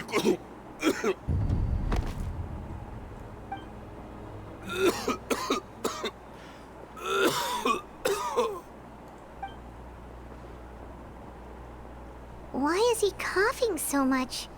He looks like he's in really bad shape.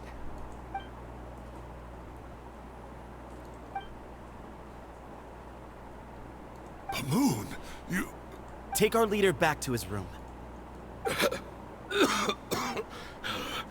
Sethos, you must... Grandfather, I know what you wish to say. Leave this in my hands. I don't like to drag out conversations, so I'll just cut to the chase. Had Cyrus not stopped the experiment all those years ago, the plan would most likely have been a success. The wisdom of Hermanubis would have been ours. Still, it's no use talking about what-ifs. We cannot change the past. I'm not like my grandfather. The Temple of Silence has a grand legacy and a sacred duty to fulfill. So it's somewhat inevitable for the leader to have an inflated sense of self. Damn. Gonna roast your own grandfather like that? Jesus. But I see things a little differently. I don't believe the temple has the same stature that it once did. Time has worn away at its prestige and changed things almost beyond recognition. So I'm not going to force your hand. You're all free to leave. Except for Cyrus. My grandfather gave him his chance once. And now I'm giving the rest of you yours. You have courage and wise judgment, kid. Reminds me a lot of Pamoon in his younger years. I truly wish that the temple would take an objective look at the academia of today. You've been to the city yourself. I'm sure you've seen that much has changed for the better. And things will only continue to improve. Why not consider cooperating with the academia once more? If you hadn't betrayed my grandfather, I might well be open to persuasion. But it's a bit too late for that now, Cyrus. Tighnari made a good point earlier. He said there has to be more to your plan than this, and I agree. All you and Ba Moon are after is the Ba fragment. The professor will accept whatever fate you deem fit for him out of a sense of guilt. I am the one who has a choice to make. And that's how it was always going to be. Ultimately, you want to trade the Ba fragment for the professor, correct? I'm glad to see you're giving it some serious consideration. I won't forsake my professor, nor do I intend to run from a problem that I must face sooner or later. Give me one night to make my decision. That works. Then I'll be waiting to hear your verdict, Cyno. Oh, my grandfather still has a fair few things he wants to say to Cyrus, so I'll be escorting him back now.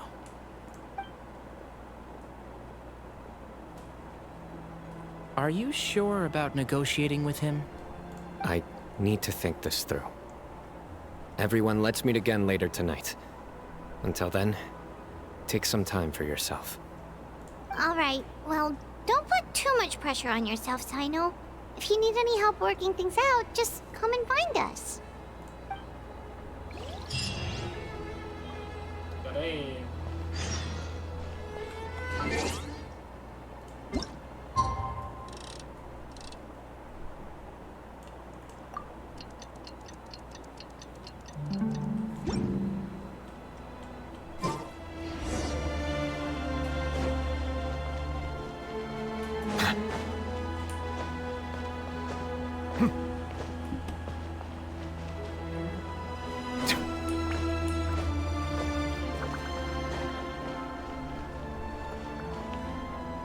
Where is this place? Like, Jesus. I've taken some time to reflect on this. If I had to guess, Professor Cyrus came to the desert knowing that he would almost certainly never return. He's a stubborn man who tends to double down when he feels strongly about something. We won't get anywhere trying to convince him to escape. I agree. My master Nephis says the same thing. Once Cyrus makes up his mind about something, he won't listen to reason. So that's one thing. A few other things come to mind too. You've heard all you need to hear about the Temple of Silence. So on that, I don't have anything to add. My own memories of this place are hazy, though. Probably something to do with the overpowering presence of the Ba fragments. That might explain why I suffered from constant headaches and fevers as a child. I do remember having some fleeting moments of profound emotion when vague images would appear in my mind. But I don't recall much, only bits and pieces. I was still young then, and all I could understand was that there was a strong will inside my mind. Thinking back on it now, I suppose it was Anubis's way of trying to encourage me, even if we couldn't communicate. The power that came to inhabit my spirit was probably one of the cornerstones of their whole faith. So if the will and might of Anubis is a real, intangible thing, and they are its rightful worshippers, then... You're not gonna give in to their demands, are you? Surely there has to be another way! No. I have no intention of returning it. I need this power to protect Sumeru. But the temple has the right to make the final decision over its fate, since it belongs to one of the 7 pillars of King Deshret. So I will challenge them head-on, and win the right to wield this power for myself, fair and square. Yeah, makes sense. This reminds me of something Alhaitham mentioned to me just before we left. He said that the Temple of Silence was originally founded by the ruling elite of the day. Traditionally, such organizations are bound by a strict and ancient code of nobility. Kaveh has made similar observations about the desert tribes from his work trips there. He says many of them have their own internal rules. They talk about the importance of never dishonoring their tribal bonds, or the rules laid down by their ancestors. I think we could turn that to our advantage. Go back to them with a proposal of our own. Wow, and just like that, we've turned the tables on them! Looks like we have the same idea. Turn it back on them now while we still can, in terms that they cannot refuse. That's how we win this. Sounds good to me. Great. And I know just how to start the conversation. Let's go find Sethos. We'll tell him that I know a thing or two about medicine and would like to take a look at his grandfather's condition.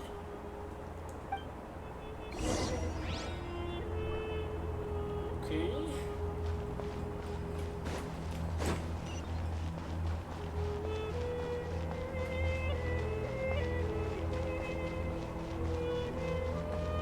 Wait, what am I thinking about?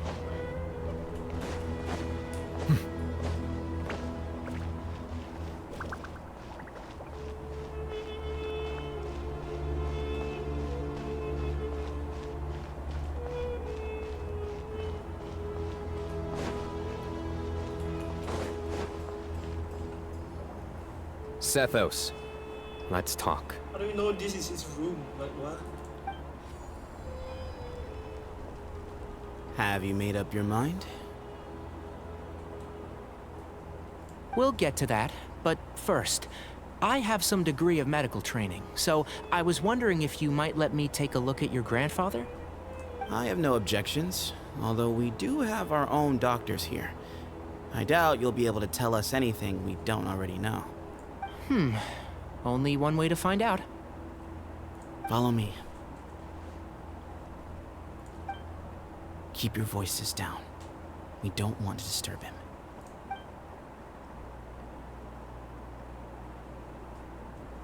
him. Let's talk outside. Bamoon has fallen into a deep coma, and his prognosis is quite grave. I'm sure that your physicians have come to the same conclusion. He appears to have sustained a serious injury in his youth, which has been exacerbated over the years by the heavy burden of work and now by the effects of old age. Regretfully, I must inform you that, based on what I've seen with patients in a similar condition, he doesn't have long left. A few days at most. Yeah. I've known for a long time. You're his heir, aren't you? You clearly have a lot of respect for the man. But you also see things differently. You have a broader range of concerns and a more pragmatic approach. So tell me how we can end this on your terms. Let's find a way to bring all this to a resolution while Ba-Moon is still alive to see it. That's what really matters to you. I know it. Yeah, there's no time to waste here. You know that better than anyone. You know, the two of you are actually in a very similar predicament right now. Both of you have a very different perspective from the men who raised you. Right. And you didn't create this situation. They did, but somehow you've ended up having to make the tough decisions. You're right. We both look at this problem very differently than the people we inherited it from. I accept, Cyno. This all began because of Hermanubis. So let's end it with the rite he himself created. Legend has it that when Hermanubis first arrived in Tuletula, he sparred with the city's residents. He and his two companions proved their mettle by fighting over several days, winning the support of many fine people. That group of supporters were some of the first members of the Temple of Silence, and the sparring matches were enshrined as one of our founding rites, the rite of duels. It's where it all began. Sounds very fitting. I'm in. As a fellow vessel of Hermanubis, your ties to the Temple of Silence run deep. So I will permit you to participate in this rite, along with your chosen companions. 3 against 3. Sounds good. However, I have some additional terms. As the challengers, you must win all 3 of your fights to win. And Cyno, both of us must put our Ba fragment on the line. The winner takes them both. Letting Cyrus leave with one of the Ba fragments was a mistake, made by my grandfather out of pity. It is a long-standing issue that must be addressed for the Temple of Silence to move forward. I can make no concessions on that front. None needed. We're on the same page. If I win, the Temple of Silence must release Cyrus, and consider this past dispute resolved. If you win, I'll return my power to you. It's a deal. Then let's meet at the ceremonial hall tomorrow evening, 8 o'clock.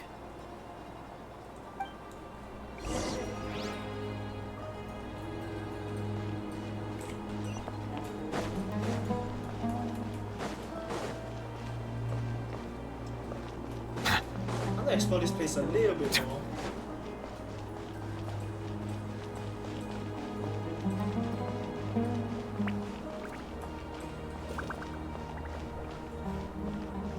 Sure, cool design.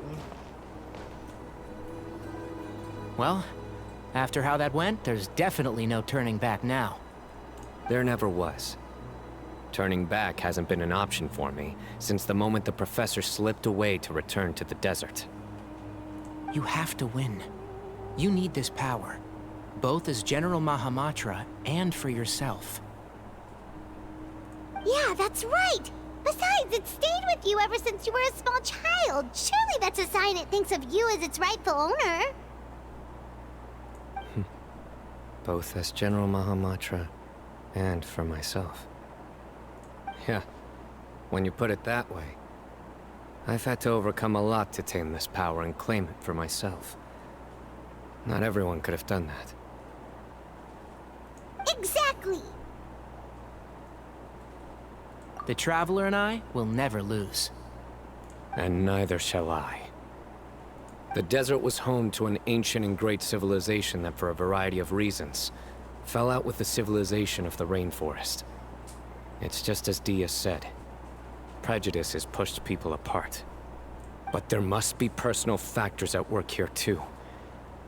I can't shake the feeling that Ba-Moon cares for many more things than he lets on. And I don't think that Sethos is any kind of villain.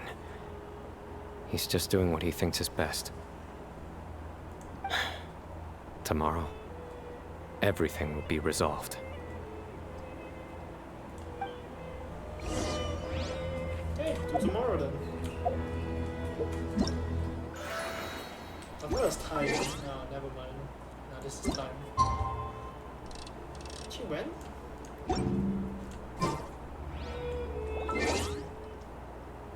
To midnight, basically. She wait. Just here? Next day. Okay, no, I was right. Good.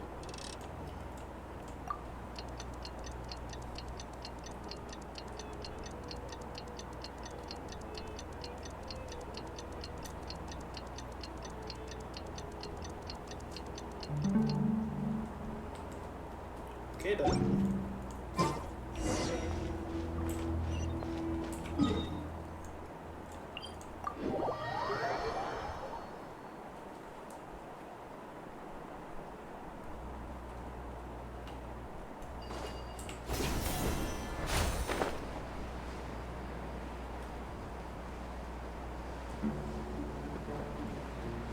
Wait a second.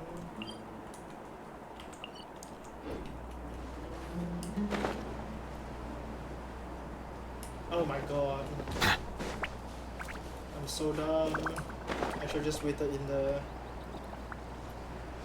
Why did I teleport out? That was so stupid.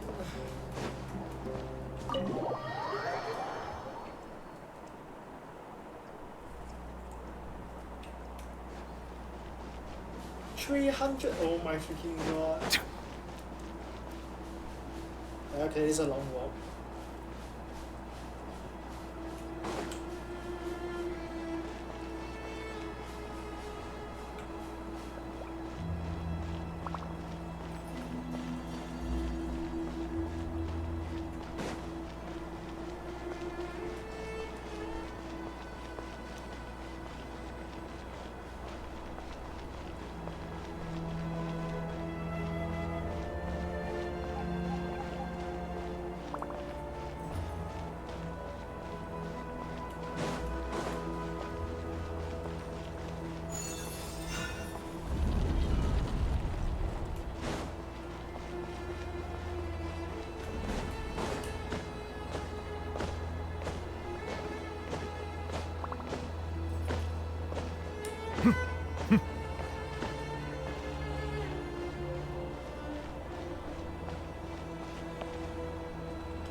That was a key.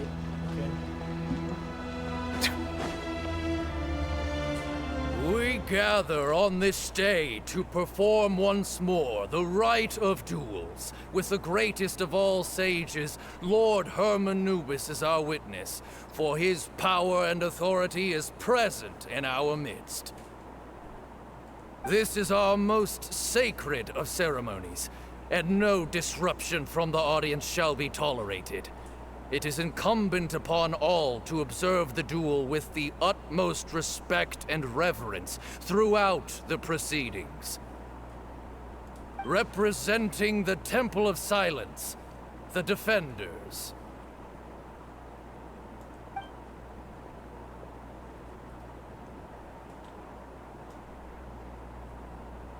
Grandfather, you're here.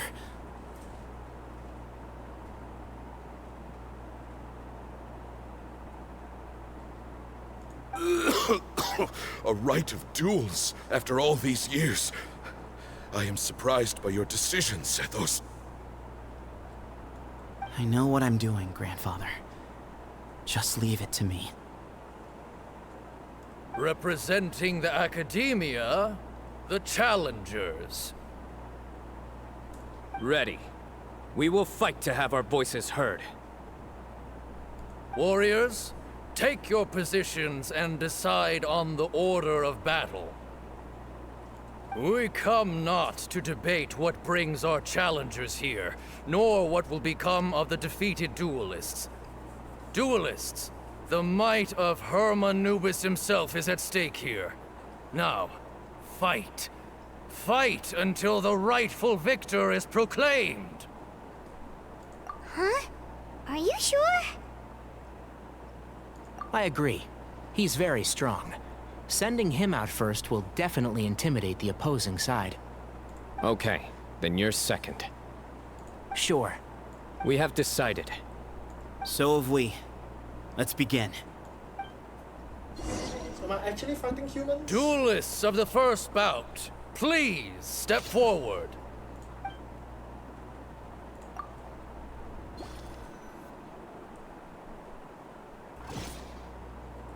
Don't forget, safety first! Hey, you there! You better play nice with them or Paimon will make you regret it!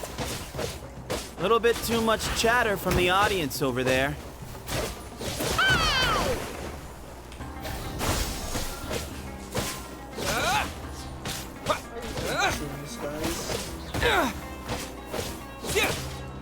Scatter! A swift end to the first bout. I now invite the duelists of the second bout to please step forward. When you're both ready, you may begin. Let's begin. Watch out! He drank plenty of water before the bout, so he should be fine.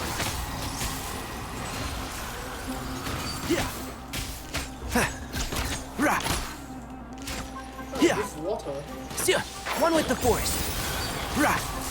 Yeah. I hear everything.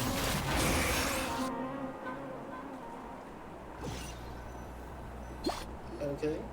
Thus ends the second bout. We will now move to the third bout. Duelists, please step forward. I'm ready. So am I. This is the final stage of the rite. I remind you both that the terms you agreed upon in advance are binding. When you're both ready, you may begin. I am Sethos, vessel of Hermanubis, grandson of Bamoon, the leader of the Temple of Silence. For many years, we have kept our covenant with Lord Hermanubis by guarding the secrets of King Deshret. And even in our darkest hour, when we could not see a way forward, we chose not to abandon hope, but to embark on a brave new experiment so that we might prevail. We earnestly sought Lord Hermanubis' wisdom and power, longing to see his spirit and his light descend upon us. Now, I will fight to become the rightful wielder of that power! I am Cyno, General Mahamatra of the Academia, student and successor of Cyrus, the Sage of Spontamod. I fight in defense of my power, my professor, and my nation. And you, I think you left some things unsaid. This is a sacred duel, and Hermanubis is watching. So bare your soul.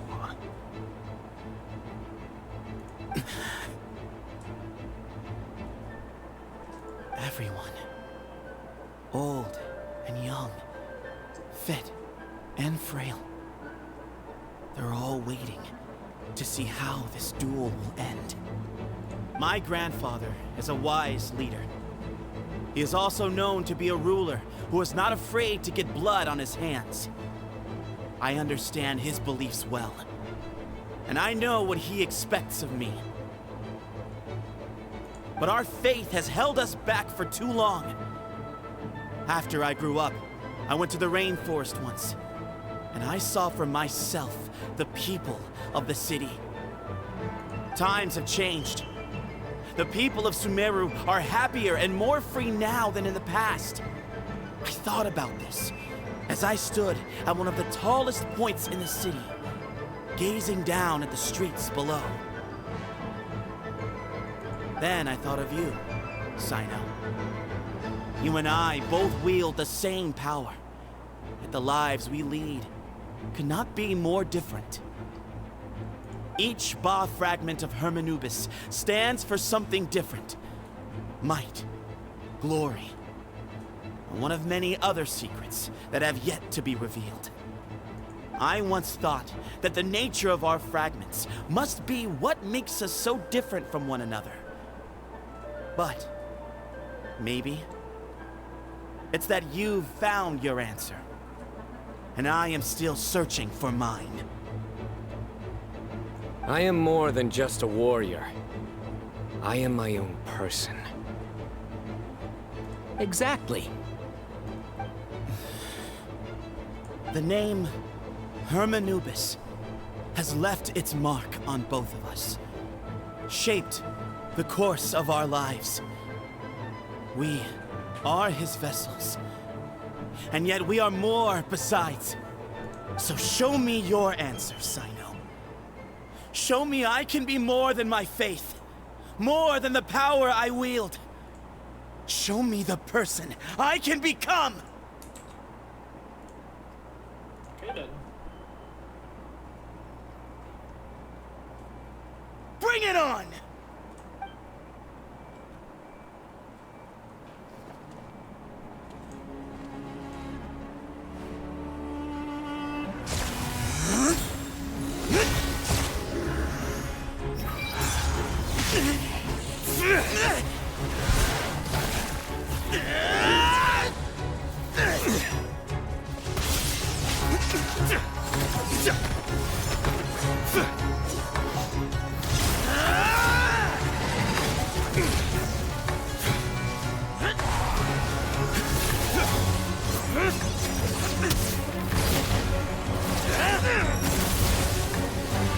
That's all you've got?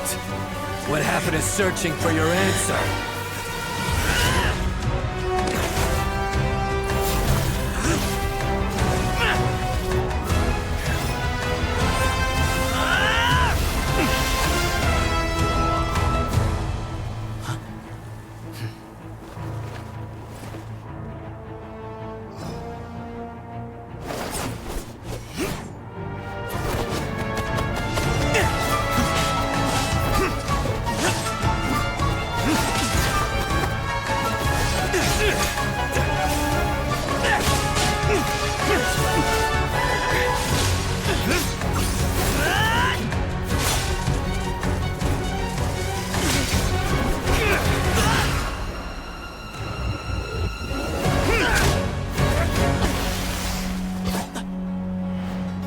Fight's over.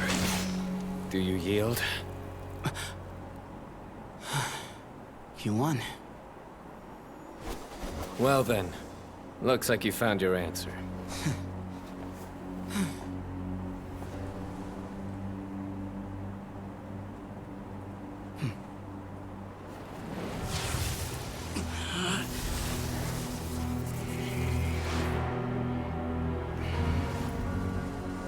I give his glory to you.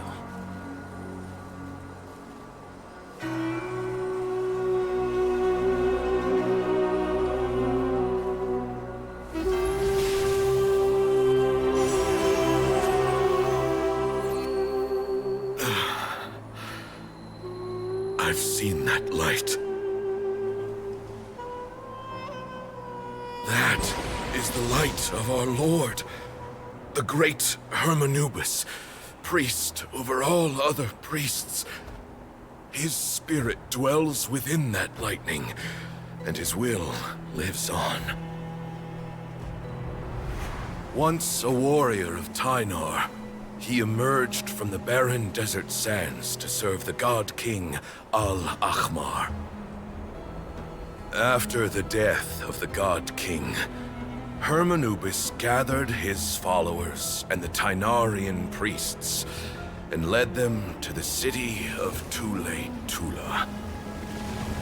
There, they founded the Temple of Silence, and from that day forth, we became stewards of all knowledge that survived from King Deshret's civilization. Barely a century passed before war ravaged the desert. One by one, Eremite leaders took up arms against each other in battles that would devour what little remained of their civilization. only the wise city of Tula was spared under the guiding hand of the Tainarians. But peace did not last. Coveting the knowledge of King Deshret, the beasts set their eyes on Tula. The king of Gurabad laid siege to the city and ordered the sages to surrender to him the Temple of Silence as proof of his victory. The ruling elite colluded with their oppressors, betraying the temple so as to hold on to their rule over the city. They declared that the knowledge guarded by the temple was the true cause of corruption. These were dark days, and we faced enemies on all sides. Our Lord had long since exhausted his strength, keeping the forbidden knowledge introduced by King Deshret at bay. To ensure the temple's continued survival, he broke his being into many pieces and began the ceremony of Hermanubis' legacy, bestowing his power upon his mortal followers. With this power, the temple was able to defeat the tyrant's army. Yet, we were not hailed as heroes. Strange and unfamiliar as this power was, it struck fear into the people's hearts and drove them to reject us. In the end, the people of the temple and the Tula Tainarians left the city for good and made their way to the rainforest. What followed next was inevitable. The elite of Tula fell and were decimated. War engulfed the desert. And we wandered from place to place, always in hiding, all the while keeping close watch over our secrets and staying true to our mission. Betrayal forced us out of the desert and into the forest. Then mistrust drove us from the forest into the desert once more. We have lived in exile for far, far too long. Yet, today, the Temple of Silence has borne witness to the glory of Hermanubis once more. Thank you.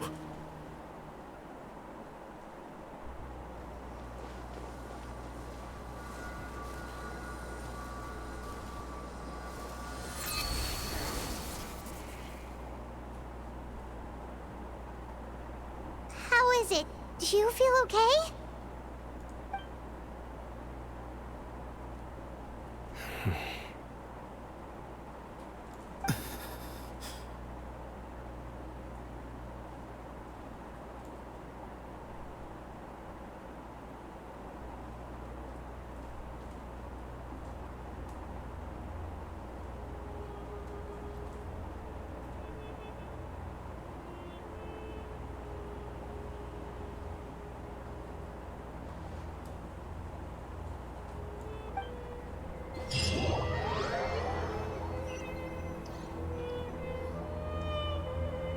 Grandfather.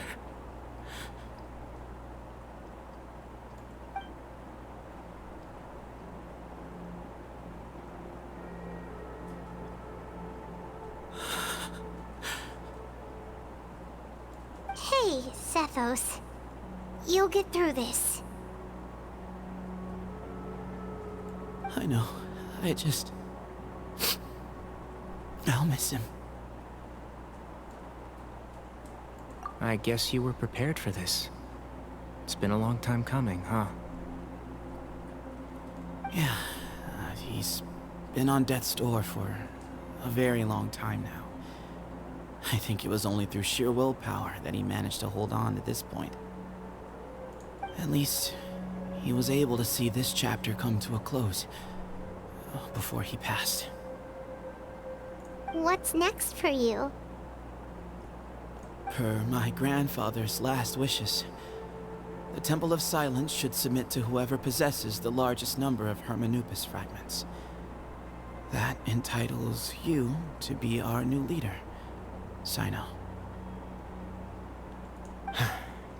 But that's never going to work, as I'm sure you realize.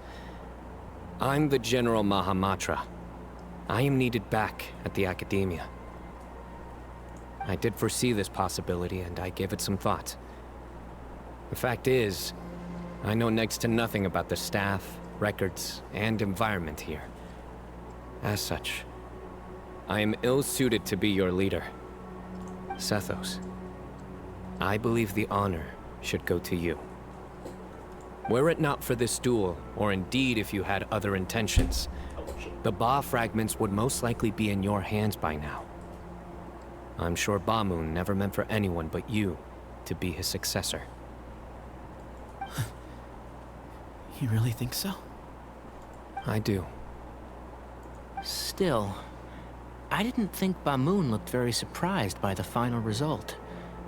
Perhaps he had an inkling that this would be the way things end. Well, in any case, since the Ba fragments are with me now, I guess I can call the shots. Sethos, I would like you to succeed Ba-Moon as the new leader of the Temple of Silence. You are more suited to the role than I, and I have complete faith that you will be an excellent leader. Just think of it as doing me a favor. But doesn't that render everything that we've been through up to now meaningless? No, it doesn't. This experience has allowed us to become friends, which means that the Academia and the Temple of Silence will become partners once more. That's a much bigger deal than you might think, Sethos. You said yourself, times have changed. You have to believe that things can change for the better here at the Temple too. I will try. To be honest, I couldn't have asked for a better outcome. Actually, part of me wonders whether Ba-Moon's intentions from the very beginning was just to create enough pressure to force us towards a duel. That way, no matter who won, one of us would have to surrender our Ba fragment, and the power of Hermanubis would be concentrated in one single person. Had you won, the Temple of Silence would have doubled its strength. And were I to win, he correctly anticipated that I wouldn't suddenly drop everything to become the leader of the temple, much less integrate the temple into the Academia by force. He knew that the temple's future would depend not just on the guidance of Hermanubis, but the support of the Academia too. So he made it his responsibility to ensure his successor would be free from the burdens of the past. His plan meant that whoever ended up succeeding him, they would have an easier time interacting with the Academia. With one single letter, he lured out the professor. No matter what happened after that, it would result in a net benefit to the temple. And here I thought the General Mahamatra wouldn't care for all these trivial details. You're absolutely right. Grandfather and I considered this from every angle. We had to find a way to mend our relationship with the Academia. In that sense, the right of duels was just a means to an end. Thank you for everything, Cyno. As a gesture of our gratitude, to those that you and Lesser Lord Kusanali deem worthy, I will grant the honor of access to the Temple of Silence for their pursuit of knowledge. How they still use Lesser Lord Kusanali? Like, as if there is records of like Greater Lord Rukkhadevata left. The Temple of Silence has a wealth of information on King Deshret's civilization, more than any other organization in existence today. In times when you need information that only we can provide, we will be here to support you. But you must be exceedingly careful with your selection of candidates, lest you lead humanity to repeat the same mistakes. By the way, Tighnari, my grandfather was so happy to see you. You are a descendant of the Veluca Shuna, and we are the heirs to the will of Hermanubis. The story goes that King Deshret chose the sage Hermanubis from among the Tighnarians and appointed him as his familiar. He went on to fight many valiant battles with his Tighnarian companions. They always stood by each other, from the founding of the Temple of Silence to the fall of Tuletula. The Tainarians who left Tuletula joined their human counterparts in the rainforest. A few centuries later, when some of the group returned to the desert, many of the Tainarians chose to stay and put down roots in the rainforest. In all likelihood, those were your ancestors. How fascinating.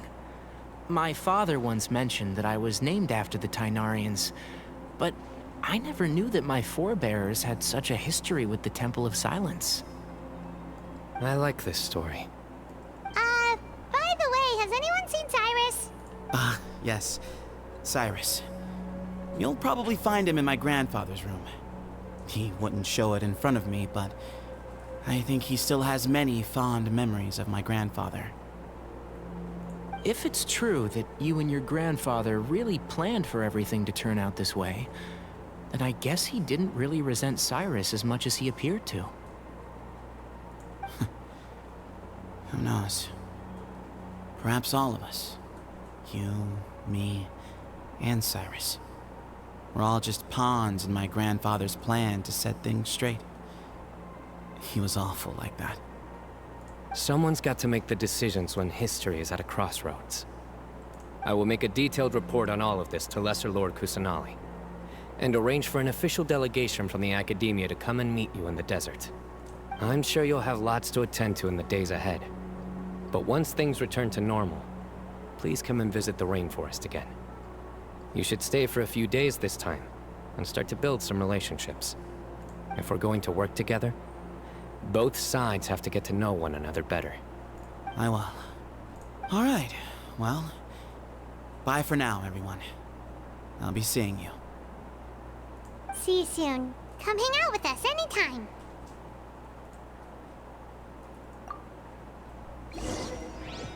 Hey, back to the Academia.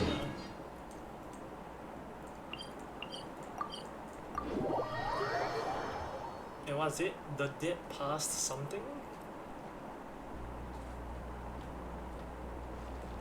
And what's the mission called? The dead past is the living present. Time to go.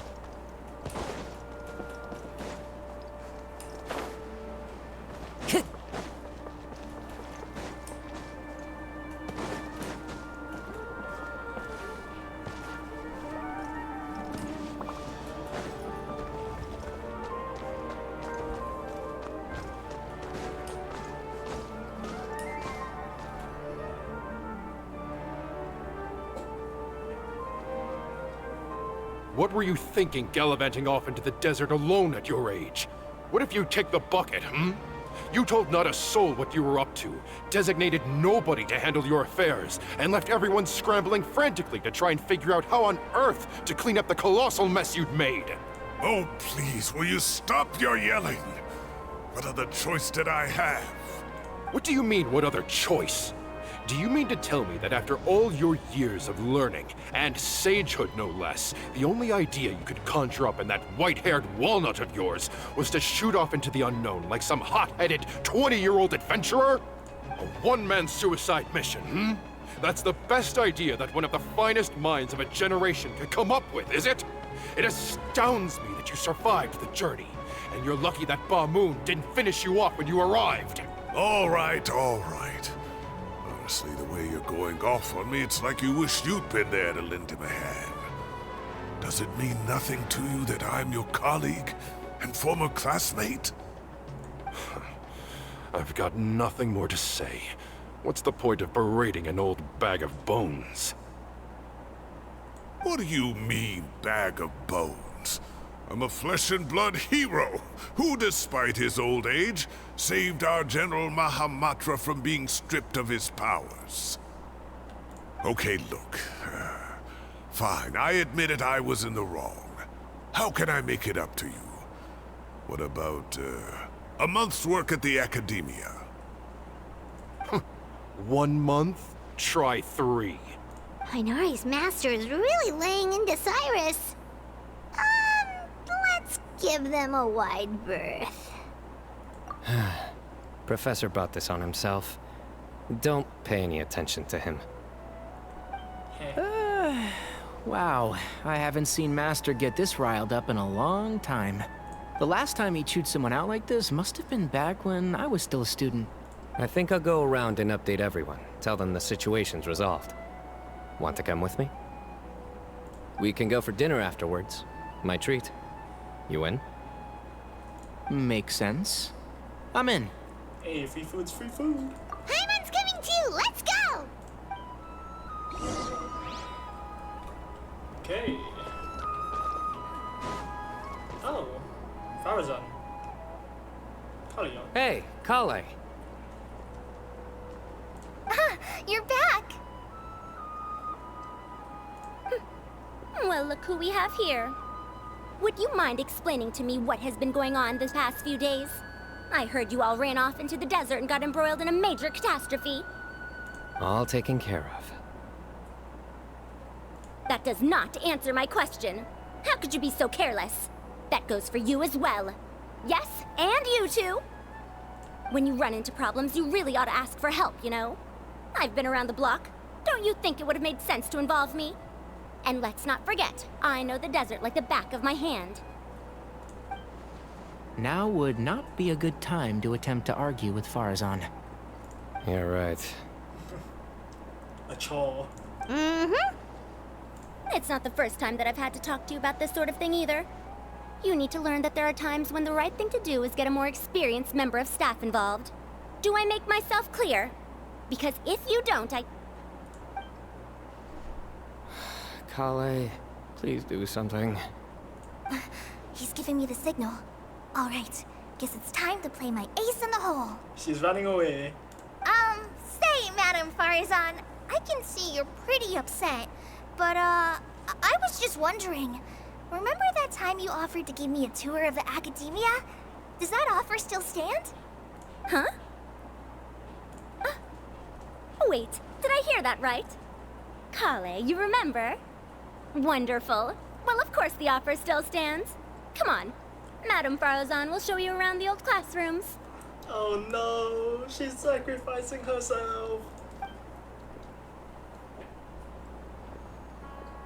Poor Kale getting dragged off like that. Also, check out Farazan acting like some sort of official academia tour guide. Kale! Cup. Huh? What? Oh, right! What was cup? What do you mean, cup?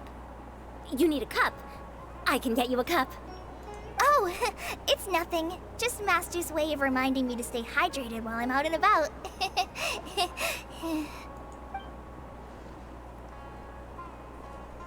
It's code for let's reconvene at the cafe. Tighnari and I used it while we were in school, and it's become something of a family tradition now. Interesting. Oh, that's kind of fun. Mm-hmm. 2 people left. Let's bring them along too. I don't know if I'll hate those two ones. You'd better start packing your things. Report for work first thing tomorrow morning. I'll be waiting for you. What about my allowance? Oh, and is lunch covered? How about dinner? Don't push your luck. Let's not forget who is compensating whom here. Hey, man's gotta eat. Help me figure out something for lunch at least. I'm counting on you. Hey.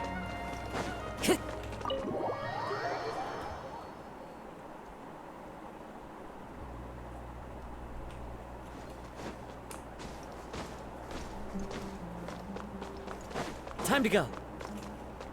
Hi guys. Am I hallucinating?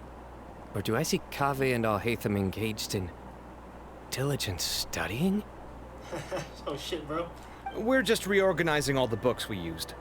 Look, there's a whole mountain of them. There's no rush.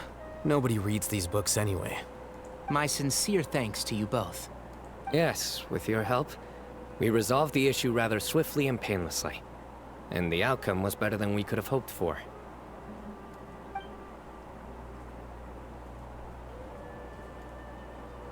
I see. The Temple of Silence resorted to rather unique means of self-preservation. It explains how they managed to remain hidden for so many years. And it sounds like they managed to preserve a whole load of ancient documents as well. I'd love to go check those out if I ever had the chance. That day will come. The Temple of Silence is a hugely important organization, and we'll be sure to maintain good relations with them in the future. Now, as a token of my appreciation, I'd like to treat everyone to coffee. Sounds good. Yeah, sounds great. Although after the last few days, I don't know if I can handle another coffee. But I can just order something else. Sure. Let's go. Cafe.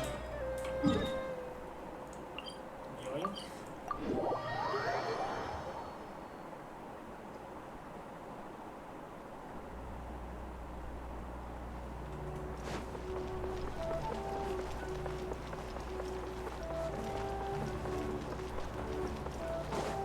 Time to go.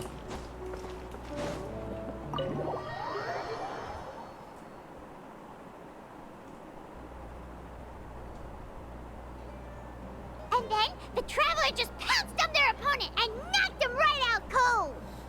I didn't do anything of the sorts. I just waved my green magic stick at them.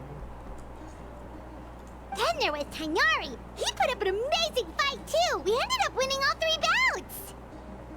Whoa. Part of me wishes I'd been there to see it, but I'd have been biting my nails off worrying about you guys. A truly edifying account of the events. Bereft of detail, but it has livened up the room all the same.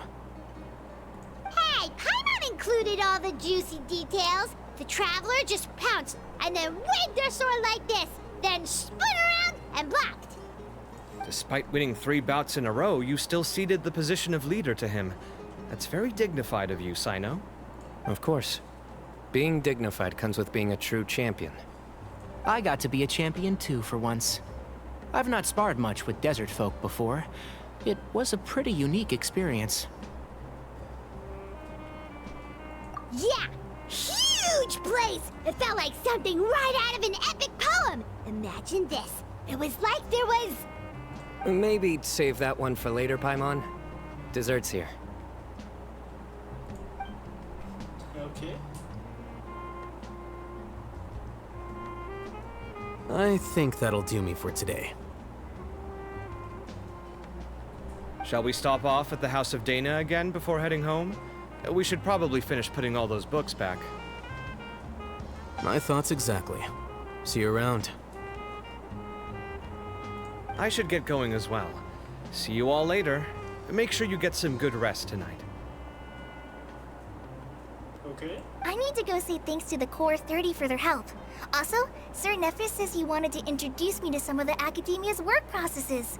So, I gotta dash too. Kale's come a long way. She's much more confident at dealing with other people these days. Everyone's a work in progress. You never stop learning. Yeah, true.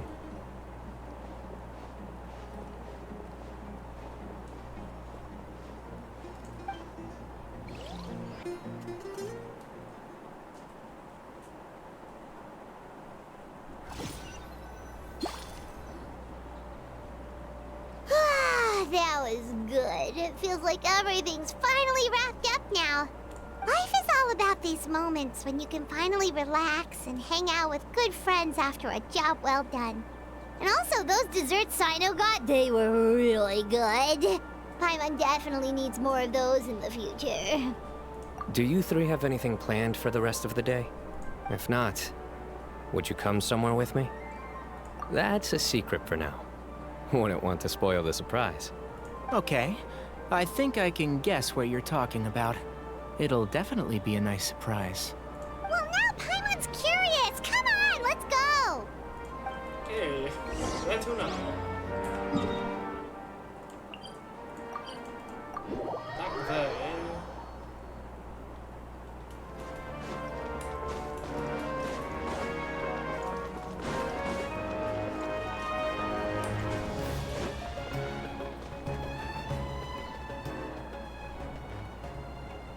been a while since I last made my way up here. Oh, look at this place! We're so high up! Need any help?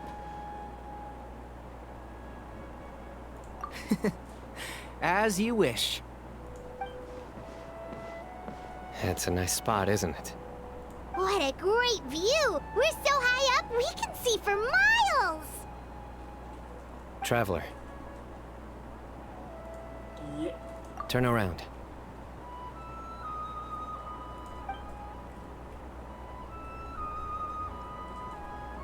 Okay, that is beautiful. This is my secret base. Somewhere I only bring my best friends.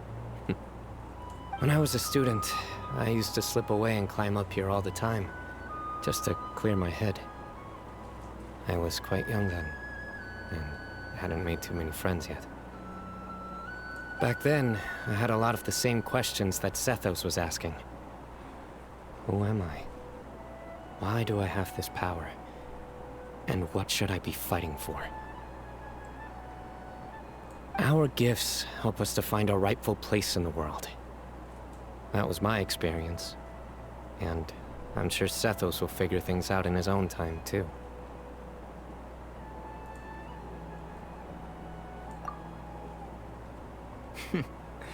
You two really are like brothers. I feel the same way.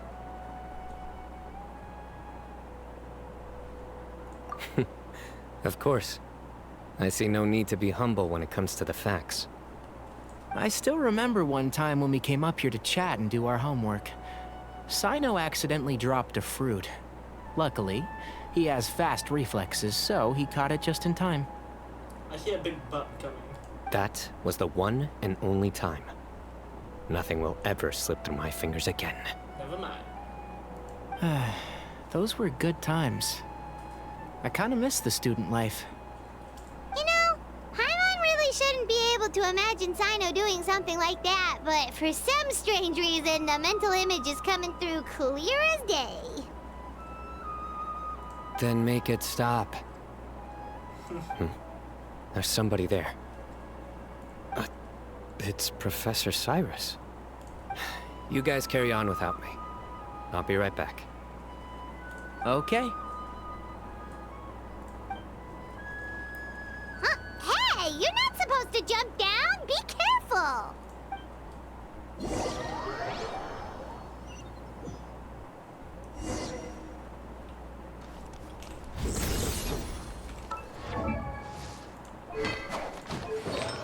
Wait, it gives 40%. Oh, wait. Holy shit, it gives 44% crit rate. I did not know that. God damn, that thing is strong. Oh my days. I can't believe how stupid I look in this one. Professor, what are you muttering to yourself about? Cyno. Ha, just the man I'm looking for. Guess what I found in some old notebooks? Some old photos? Can you believe it? This notebook was just sitting in a pile of odds and ends in the Sage's office. I must have forgotten to take it with me, and no one's touched it since. It was still right there. I was at the Academia earlier to discuss my workload with Nephis. I swung by the old office to have a look around and just happened to cross it. Well, time flies. Look how tiny you are in this picture. Still a kid. You look quite young yourself in that one. Ah, it's this one. I remember that. Lisa took it, didn't she? Yep. Looks like her work, all right. Who else could have found just the right angle to make me look so unbelievably hideous? And this one. Looks like we're both dozing off. Oh, cheeky girl. Taking secret photos of us without our knowledge. Is there something you'd like to say to me, Professor?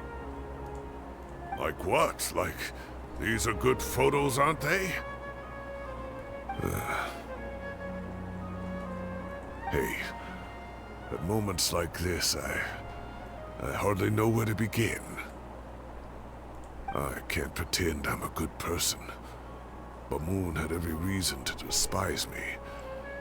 Well, so do you if you feel the same way. Don't be ridiculous, you old codger. Is that not what you wanted me to say?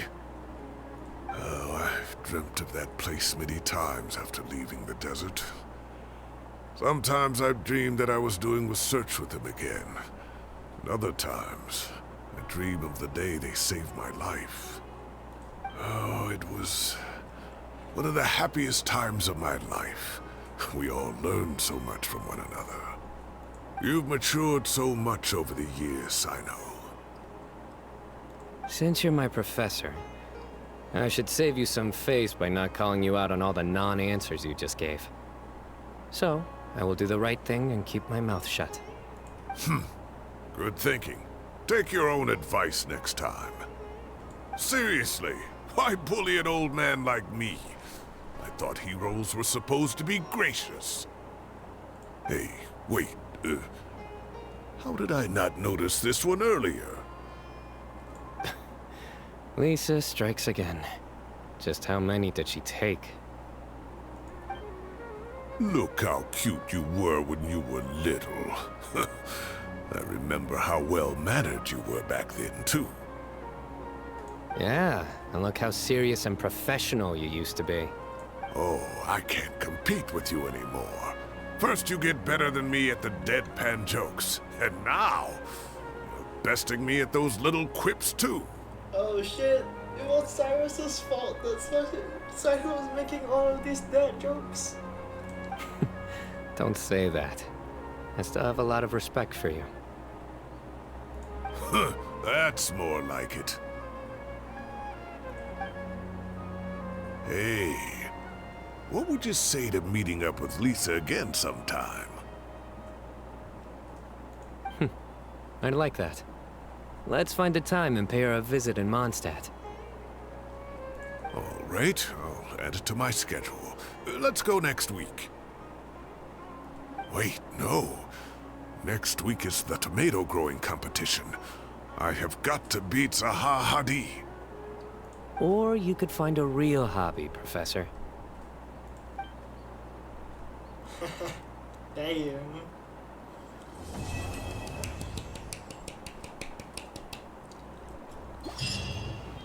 That was actually quite good. Time has passed too quickly. The children have all grown up. But it turns out grown-up kids are no use. When Nephis comes after me, Cyno still can't do anything to protect me. Oh, that boy. Cyno? Great view today. This atmosphere calls for a joke out of left field, to catch the listener unawares. Of course, Cyno's thinking about jokes right now. Okay, with that, we come to the end of that. That's story quest. Oh yeah, 100 or 1,000 primo gems coming soon.